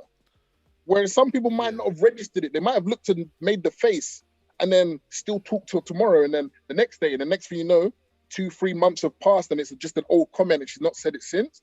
But that energy tells me everything that I need to know. And I think, like, if we were all more reflective, then we should be less likely to get ourselves into situations where you're, you know, 4 or 5 years deep and you're thinking, like, I don't even know this person. And it's just like, when you're, like, as I'm sure you've seen, when you're living under one roof, like, that's when you see all of somebody. Like, you see their whole self. You will never see that when you're dating. Like, I go to my house, you go to your house, we have a break, and then we come together. It's almost a bit like, for some people, I think their relationships are a bit like salt. So when you have salt in small doses, like, salt is great, but when you have too much salt, like, it is not palatable. And some people are like that. And because they're apart, and then they come together for a small amount of time, it's fantastic. But they don't actually think about if it was like this all of the time, like what's it really gonna be like? And then people get into bad relationships because of that. You're right, bro. You're right, man. The people are feeling you in the live chat as well. So clearly, I mean, there was one question here: what if they changed after they married? But I think you kind of already touched on that in the sense that there will always be that small little clue here and there, and I think maybe if we start to discuss this more, then people will become more adept at being able to understand, being able to read each other better. Because I think what you're saying is coming from a place of wisdom. You've been married for a certain amount of time. You've seen things. You maybe even before then you were very selective on who you called your girlfriend and so on. Not everybody has that wisdom, and I think that wisdom is necessary. If I could have used more of that wisdom, I think we could all use more wisdom in how we select people and how we choose. So, so bro, thank you very much for being you, man, and do you know what? Yeah, do you know what I love about this as well is the fact that when I have a lot of these discussions, people make it sound like, you know, well-adjusted, good-looking, well-to-do, married black men are just these unicorns that they're just out there, blah blah blah blah. And it's like, I don't know what you're talking about, because I got brothers around me that are like, what do you mean cheating? I'm here trying to live with my wife. I'm trying to raise my kids. I'm trying to, you know, build a legacy. I'm trying to do something. And it's like, I don't know if they just don't see it, or because when you're married, you get more quiet. I don't know what it is, but just to have you jump on and talk and freely be about what you're about, I really appreciate it, bro. Thank you for doing that. No, all good. I wanted to just jump on that last point you were mentioning about someone said about what if they change. Yeah. Now, again, from a personal point of view, because I know that over time I have changed, like as a human being, like I've changed. But what I tend to find, and it's not always going to be true, but what I tend to find is that it takes really, really big moments to truly cause people to change. Like it's those type of events that do not happen that often that tend to spark change. Outside of that, it tends to be, from what I see, it tends to be in line with how that person was going to grow. But a big life-changing event that you didn't expect, like a friend of mine had cancer, like he's a different man now. Like his whole energy, the risks that he takes, he's completely different. If he didn't have cancer, that would never have happened. He wouldn't be like that today. So if you're waiting for somebody to change when what it's going to take to cause change is literally unpredictable, that doesn't sound like the foundations of a good relationship. Ooh. Golly, bro. You're like, I'm on my way out, but let me just quickly jump this one right here for y'all, and I'm gonna be out. I think someone wanted to ask you a question. Have you got a single brother? Of course you're gonna. Yo, hey, put them out their misery. Have you got a single brother? I have one single brother, but he's young. He's like 20, 22, 23. Have you heard Miss J Precious? There's a 22, 23-year-old young brother walking around. I hope that is of useful information to you. Bro, God bless you, man. Thank you so much for jumping on. All good, man. I enjoyed it. All right, man. Peace. Cool. And we are back. Make sure you guys are hitting the like button. Make sure you're interacting with me on social media. As you can see above here, you got all my social media handles. You even got the links for if you want to financially support the show. You can hit the Cash App. You can join Patreon. £3 a month. It's all good. It's all love. And make sure you're subscribed to this channel as well, so that you don't miss the posts. I have another podcast that comes out on this channel. Well, actually, no. The video comes out on Patreon, but you can also start to get clips of it on this channel, and just general clips in general, all my stand-up and all that kind of stuff. It's on this, so make sure you're subscribed to this as well, guys. I'm kind of proud of myself at this point. to Godson, who said we can't hear, bro, I said go to the YouTube. You people stay on Instagram and be asking me why you can't hear. Go to the YouTube. All right. Miss J Press is asking about a friend. All right, man.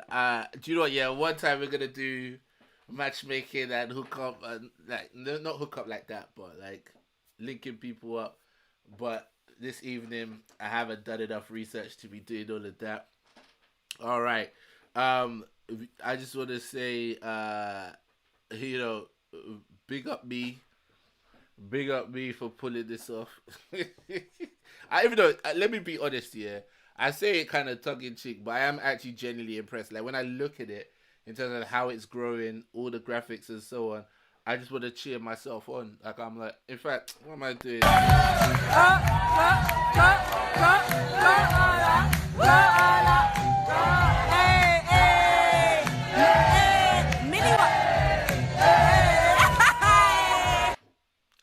Yes, yes, there's a sound effect for cheering me on because I'm very, very proud of this. I like how it's growing, and I'm grateful.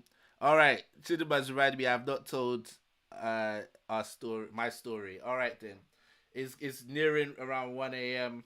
Well, it's towards 1 a.m. now. It's like 20 minutes to. I'll tell my story. I'm gonna play Celebrate to play us out. Shout out again to Self Taught Beats. And then we will be gone. Right? All right, cool. My story. I must have been 16 or 17, something like that. I had a girlfriend. It was my first girlfriend. Now, some background to this.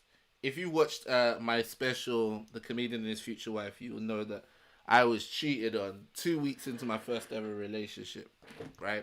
This girl already cheated on me. I'm not saying this justifies it. I'm just giving you context. So basically, I was away for Christmas holidays. I was in Nigeria. My sister had a party in the house.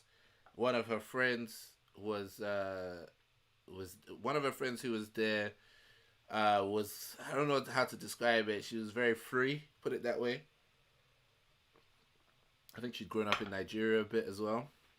No, America a bit, sorry. She had a bit of an American accent, I remember that. There was a game in which there was like some truth or dare. She had to give me a lap dance. She gave me a lap dance. She gave me a lap dance in a room with nobody else there.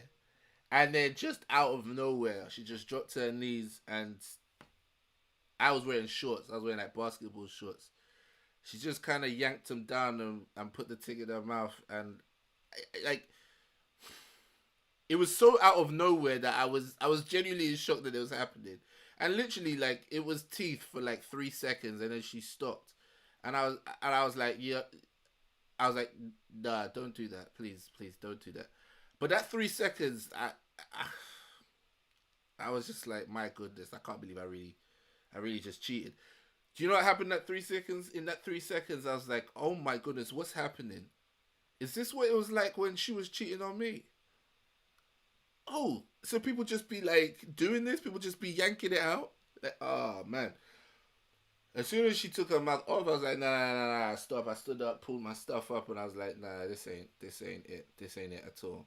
I felt terrible. I am not made for that life. I'm not a cheater at heart. I can't do it. I had to go confess, even from Nigeria. I had to go confess my sins. And yeah, man, I said that can't be me, man. Can't be me. All right, what in real life or in your head? I mean, I wouldn't say sexual assault because I didn't verbally say no, but it was very quick. I was like, this girl's done this before.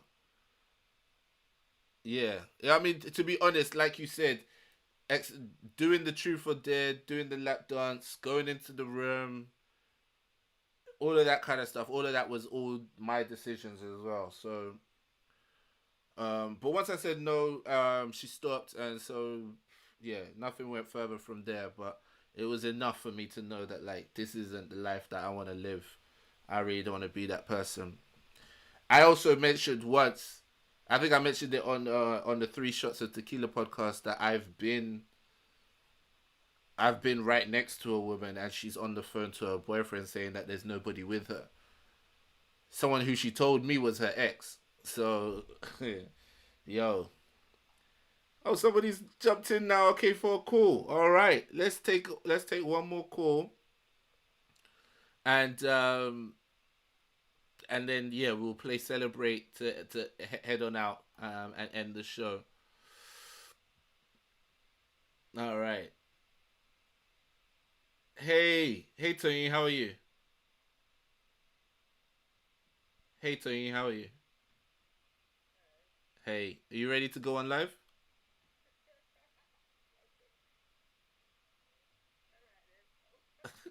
That's all right. Introduce the people to your helmet of salvation. You're Uh, live now. hey, my name is Toyin. I'm an actress and a facilitator. Yeah. Nice to meet you, Tony. So, Wait, oh my god, wait, I'm hearing two sounds. Should I mute the video? yes, please mute the YouTube. Mute the YouTube. Yeah, because I can hear two things. Yeah, there's a delay, so you're gonna hear two lots Okay, of sound. cool. It's long.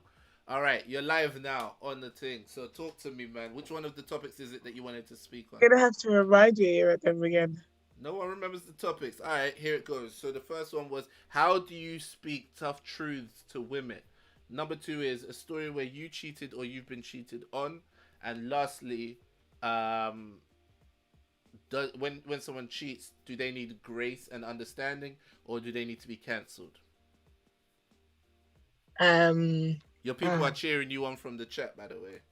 Oh, is it? I don't know who the ladies were. They were nice that told me to jump on my helmet of salvation. I think oh well, look, I have cheated, so that's like a situation. That was like. Do you want to give details on it, or do you want me to leave that one there? I mean, I don't mind. To be fair, it was right, like I confessed it in the end. So, cool. but yeah, I guess. To what extent? How far did this cheating go? Oh, it was just like kissing, and actually, it was kissing and a bit of heavy petting. Yeah. Okay. Yeah. So, in your recollection of events, what was going through your mind when you took that step where you were like, all right, cool, it's now a case of the actual physical contact. Let's start with that one. When you actually first made physical contact with the other person, what was going through your mind? Oh my god, I mean, it was such a long time ago. It's like literally, it was I think at the time it was a bit of like a mixture of like excitement. It was on holiday as well, so it's context. So I'd gone on my first like girls' holiday. I was what was I, like 8? No, what was it was 18. Yeah, and then it was just before uni, and then and I think it was just like more of an adrenaline thing. I think when me and my friends had met another group of guys, and there was a lot of kind of people talking to each other in between. We were there for 2 weeks. Like, so where did we go again? So not as an Aina, I was like Malia, one of those ones, like those 2-star hotels where you're drinking vodka that tastes like bleach. So it was crazy. But then I think for me, I was actually in a relationship. So, but I think I just got caught up in the space because there was someone that had liked me from that group, and I was kind of very open that I'm in a relationship. But I think, yeah, I kind of just probably got in the moment, like, a bit of adrenaline. It was kind of like, oh, it was exciting. Obviously, the context now wouldn't like, dude. I mean, I was a whole different person back then. But yeah, just to say that's what happened then. So when guys are paranoid about their girls going to Afro Nation and places like this, do you think it's justified? I mean, yeah, I think, obviously that was 18, 18 years old. So that's a whole different. I mean, I can understand why people might be concerned in that kind of in a holiday where it's like, it's a raving holiday. Like, so yeah, I might be. If my partner today is like, yeah, I'm going to Ibiza. We're like, for what? We're going together. No, but the thing is, actually, When are we going? When are we no, but I going? think for some couples it works that way. Like I know actually, it's like I know a couple that both went to Afro Nations with their separate group of friends, and that was fine. Yeah, they both went to a separate group of friends, but they still kind of like were there together as well because it was both of them together. I think Yeah. obviously like going to a club today would be like a nightmare for me. But obviously, in my heyday, that was my degree going to clubs. So not now. Like I wouldn't even if somebody's idea of like, you know, I think because girls go on holiday. Like I think yeah, I can get why guys might be concerned, but I think it depends if how you've met each other. If you guys have met each other and that's the way you've known each other, and then it's kind of like you can't maybe perhaps start to question their lifestyle. But I do believe when you down get into an exclusive relationship, you should set boundaries and things that you should do. And I'm gonna look at your friends. I'm thinking if these are the kind of people, because that's the thing. I think with ladies, we go on holiday, and it's like I went to my last holiday with my friends, group of friends was what was it? Dominica Republic. But it was us girls. The most we're doing is us as ladies just enjoying ourselves. It's not the ones where we're gonna be concerned that any guy is coming into the mix. So Okay, you're giving so then that begs the question: what kind of friends did you travel with the first? What kind of wayward friends were you with the first time that knew you were in a relationship, were proper doing group hangout with the boys, and allowed you to be in a position where you're cheating on your men? you know what? Yeah, no one. To be fair, I'm like, I could do bad all by myself. I'm one of those people that I feel like I will not. And my mum used to say this thing is like, I'm easily distracted. I'm not easily led, so I can be distracted. In fact, I fortunately like didn't have friends that were like over super wayward and stuff like that. If anything, it was like it was me like be me by myself. So I could do like if I wanted to do something bad, it would be me by myself rather than anything else. Michael in the Yeah. comments says you looking good.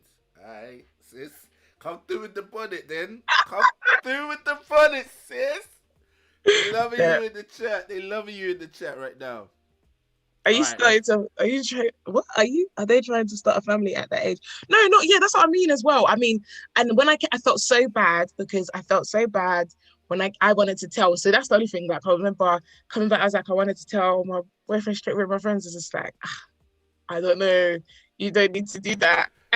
you see those wayward friends. Yeah. Wayward. Look, they were just like, oh, you don't need to rush because I was just like, oh no, I felt bad, and then I remember like I just felt really bad, and then like within about 2 weeks, I was just like, yeah, wow, I was doing was queen. Please, I was like, yeah, but and I told him, and then. I mean, obviously, you could say fair dues, but like then we went on a break, and then during that time, he slept with somebody else. So I was just like, Well, okay, you took it too far of now. course he is, because that's the whole point of the break. At that point, he needs to go and get under someone so he can get That's why I don't over it. believe in breaks. Yeah, it's, to be honest. I was the Bart Simpson of my group. No. I was Anthony's roasting you right now. That's hilarious. That's nah, I need some grace, guys. But I think obviously, with I think it's always easy in this day and age. I think obviously with everything that's been going on the net, with the man that speaks, the professional that speaks, the sociopath, I think it's easy to speak in third person about speak in like about situations. Obviously, I do because I'm like Clubhouse is my new toxic app that I go on, but sometimes I just feel like a lot of people project what we don't know what's going to happen in the day of your own scenario. I think it's a very, obviously, my whole perspective of relationships and like marriage and all of that stuff is so much different than it was then. But still, yeah, I think for women, what was that question you said before about how do you tell women the harsh truth? Yeah. What did you mean by that? Is it that you think we're more? I meant that. Look, I started off at the beginning. I did this whole monologue about how Kevin Samuels has become very popular because he's very direct and he does this show on He's YouTube. like the worst. Well, there you go. So a lot of his detractors say that even if there is some truth in what he's saying, his delivery is wrong. So when he was often asked, well, told that his delivery is wrong, he would then ask the women, who do you like? Like, who speaks to you the right way? And then women would say things like, why can't you be more like Derek Jackson? The funny thing is that obviously that hasn't aged well, but Yeah.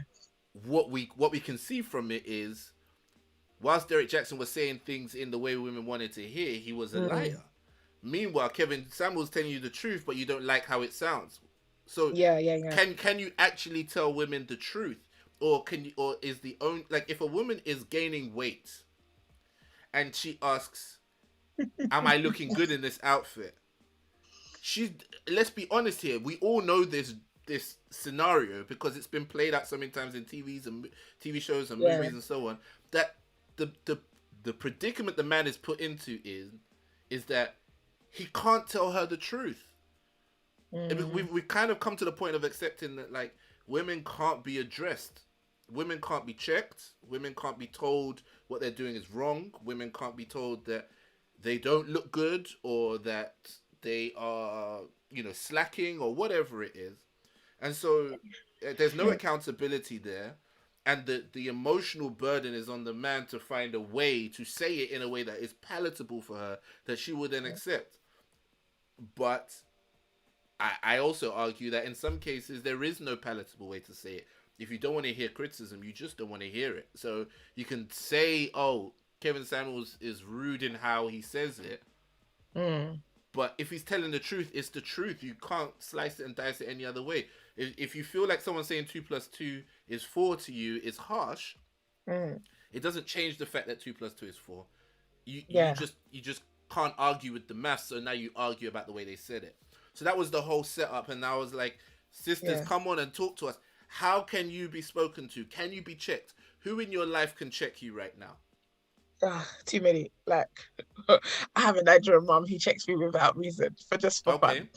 She just adds her 10 pence in. So that's even. I feel like, no. I think it's important to do. I do think, we it can be dangerous. Like, I've got, like, my friends, so sometimes I'm like, I'm about my dear friends anymore. But this is what I mean. They will check. I mean, I remember literally around this time, like maybe just like into the summer, my friends, I had a breakup, and I hadn't probably taken time to like process the whole thing. And I was just like really busy with work and just like, doing my various like projects. And I was bent, like I was just overwhelmed. And my friends was like, you need to stop. And obviously I didn't necessarily, so they would just, obviously you might think, but they were just quite harsh even with that. They're just like, okay, but you're doing much, and even in reflection on certain things that had happened in that relationship was like, being able to, I won't lie, I was defensive.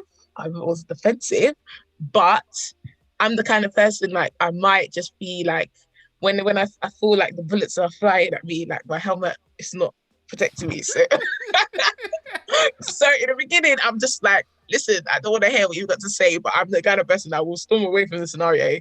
But actually, I will listen, because I'd rather hear what they've got to say, even though I don't like it.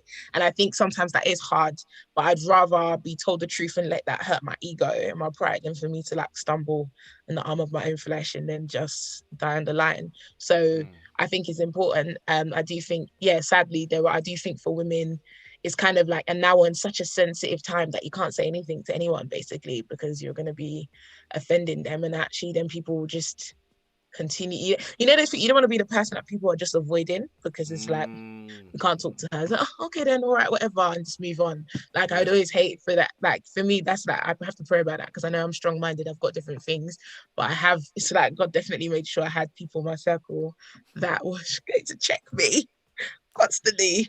And also males, I actually appreciate my male friends, because they will just they won't actually butter it up. Actually, I think sometimes as women, I have one particular friend, when I think about getting a true word, she just comes with bullets. And then actually she says I do the same for her.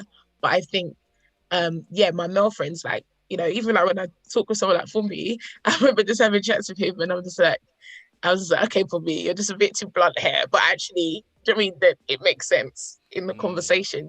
As women, we want to sometimes see the, that, what's that film that was out one time? It was like, I can't remember, one of these rom-coms where it's like, we want to assume that we're the anomaly, we're the one-off scenario, and sadly, I just think it's better to even think, not be a cynic, but I think it's better to look at the scenario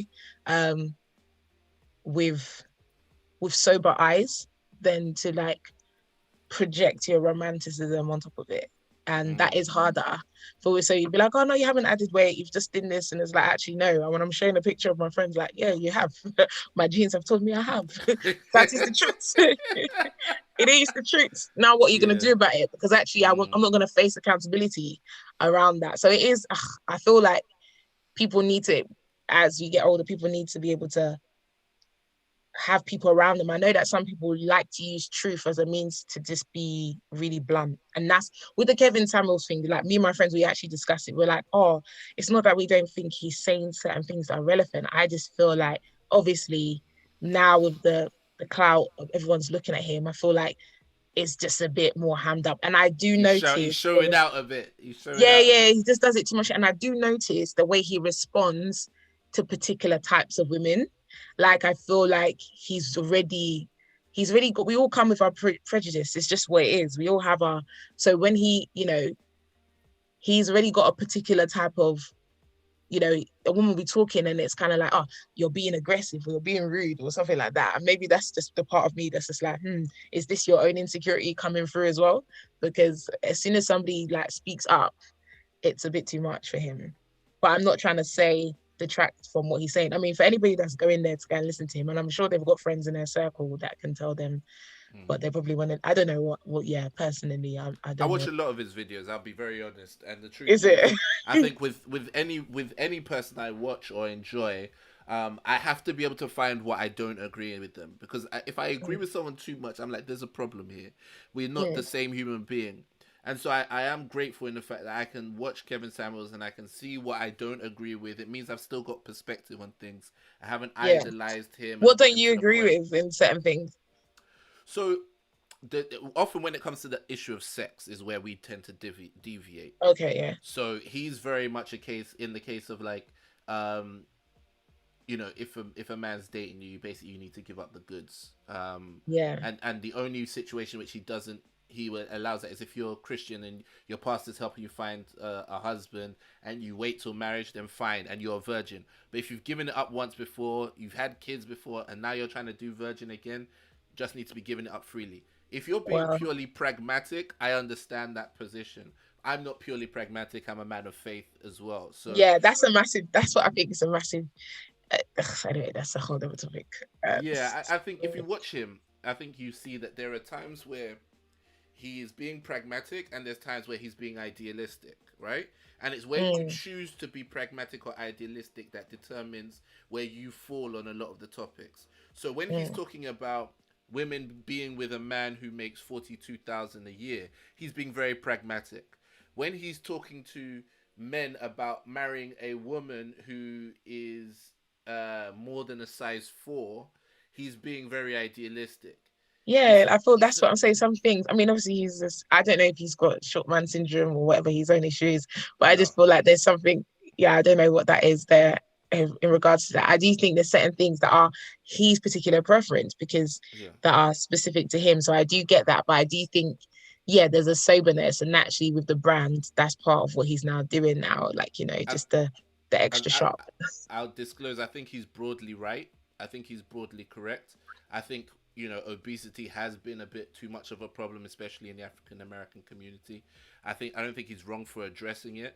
What about guys that have fetishes for bigger girls, or the ones that want this? This is part of the problem. Why are you living your life for a fetish? This is a real health crisis, and and our concern is that there's a guy who gets his rocks off on the fact that you are super unhealthy. We should be more concerned with the fact that COVID-19 hit through black communities the most, because obesity is a marker for a lot of other diseases as well. So in some senses, I really respect what he's saying. But when he said stuff, I think it was when he was saying something about like, I think the first clip I ever saw was like a woman that actually makes 6 figures, but he was saying because she had a child, she was discounted. And I just kind of felt like, listen, I've got like a couple of friends that listen, I think obviously it's interesting because me and my friends are talking about it. My friend that has a child was also like, in her preference, she would prefer to be with somebody that didn't have a child, but she didn't get that guys felt that same way. And we were just like, 100%. well, Yeah. obviously nobody Yeah. wants, if they can choose, not to say it's baggage, but do you know what I mean? Of course, people would Mm. prefer not to. And I always feel like guys with kids are more palatable because there's the assumption they're not with them all the time in Mm. comparison to women with kids, Mm. sadly, based on what tends to happen in the paternal rights of the child. But Yeah. yeah, when he said that, and it's kind of almost like a full stop period in terms of what he felt about that, like when he puts the age factor and the having children factor into it. Yeah, I think that's pragmatism. That's being pragmatic. You know, when you said like you sometimes you think you're the exception to the rule and blah blah blah. The truth is, the exception has to be the minority.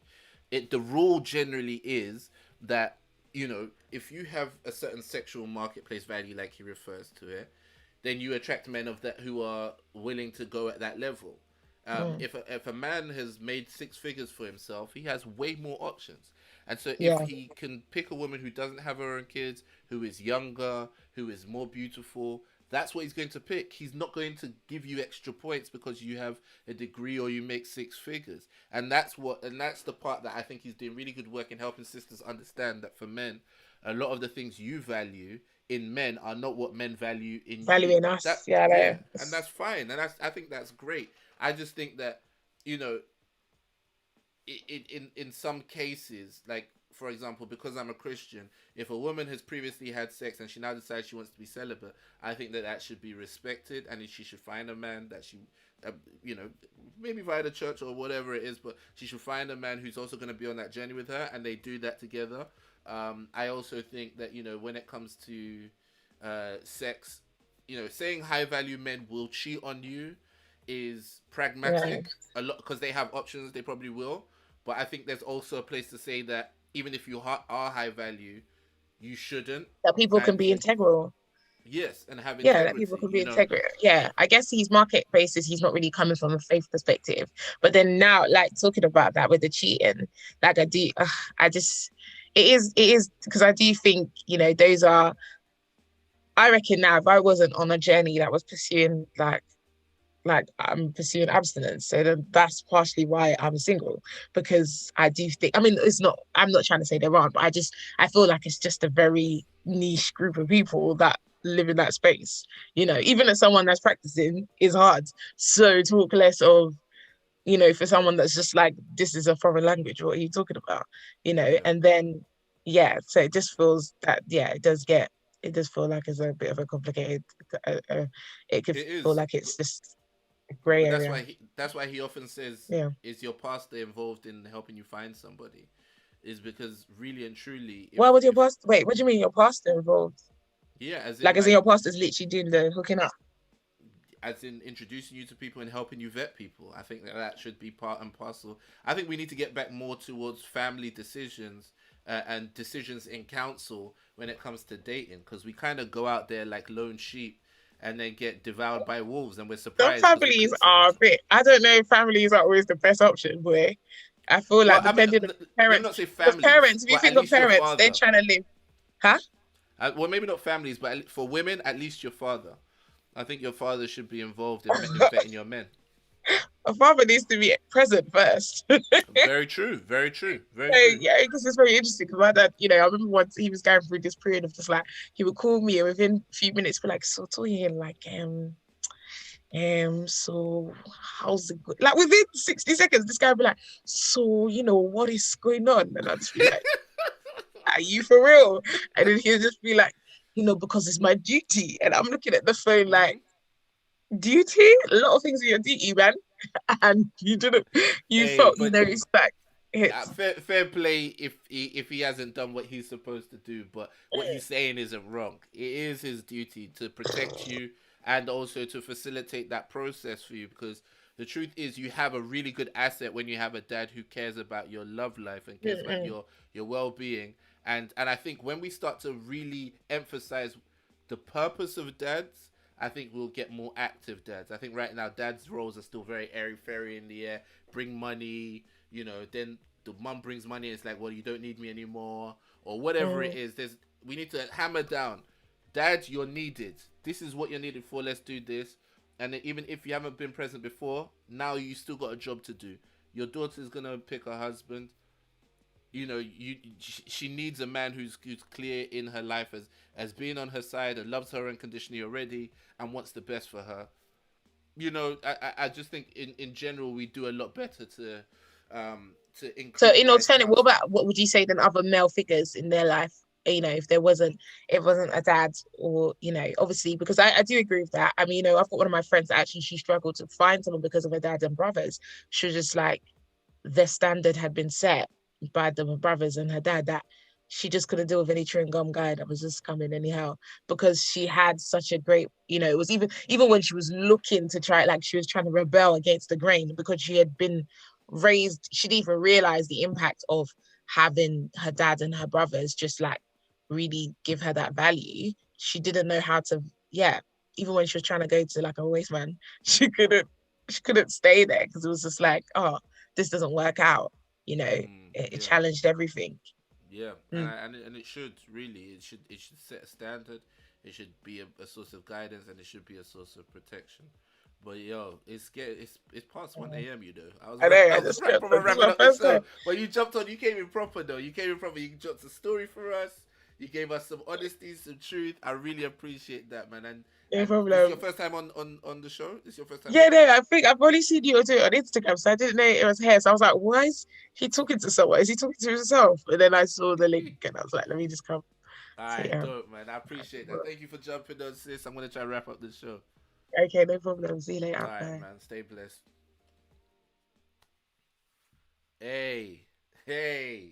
This has been a good one, man. It's been a good one. I can't lie. I've really enjoyed myself. Thank you to everybody. Thank you to everybody who's supported this financially. Thank you to everybody who has been on, shared it. You're up at 1 a.m. with me on Friday Night Vigil. That's dope. Thank you to everybody who has clicked like on the and for the social media engagement. Thank you to everybody who has subscribed to the show. Thank you, every single one of you who's commented. Again, shout out to Aina Moore. Shout out to Self-Taught Beats and everybody who featured on the track Celebrate. We're going to play ourselves out with that. Make sure that you sign up to the Patreon. And I'll see you guys next Friday, man. I'll see you guys then. Tell somebody about this. Let's do this again sometime, man. We gon' celebrate. Bada boom, boom, boom. We gon' celebrate. Bada boom, we gon' celebrate.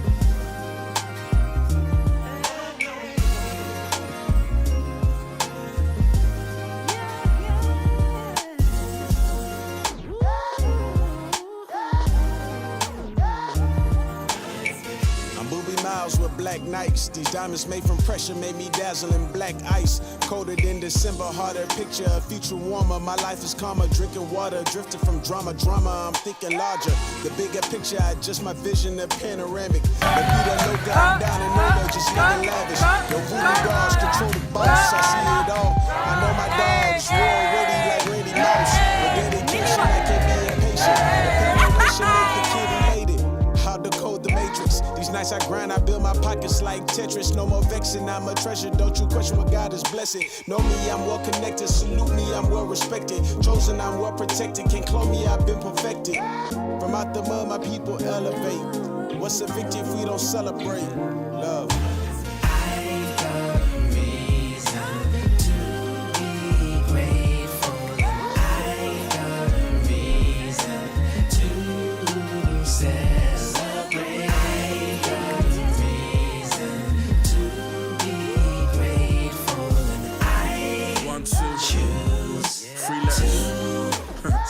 As heaven spoke me, God escaped alone. My fate was was always brainstorming over this ancient form. No spaces vacant to be debated on. When life was never simple, my prayers relay the status of an alien. Delayed immigration until the papers come. Ends. I never had a penny when I was raised on them. And now I got expensive taste and flavors. I savor them sweet and sour. The variants I devoured and same again. Why pick a lane? There's no chamber against my cranium. And I got so much drivers and practical where my fear against that jack of all trades, dealer no deal, we still play to win. But they can never change my repertoire. Cause I done travel across the desert just to sip in this here reservoir. Burdens heavy on my heart, waiting just to raise the bar. Been through hell and back, but friend from heaven, we was never far. No, what's talking wealth when you ain't scratched the surface? A legacy for your descendants is your only purpose. There's so much to be grateful for. Today is a day I've not seen Peace, before. y'all. Yes, I See you fall guys, on my man. face along We're gonna the take way. this one out, man. I'm not Good deterred night. by yesterday. Thank you. Cause Thank I'm you a for the block natural party. born winner, so I'm winning.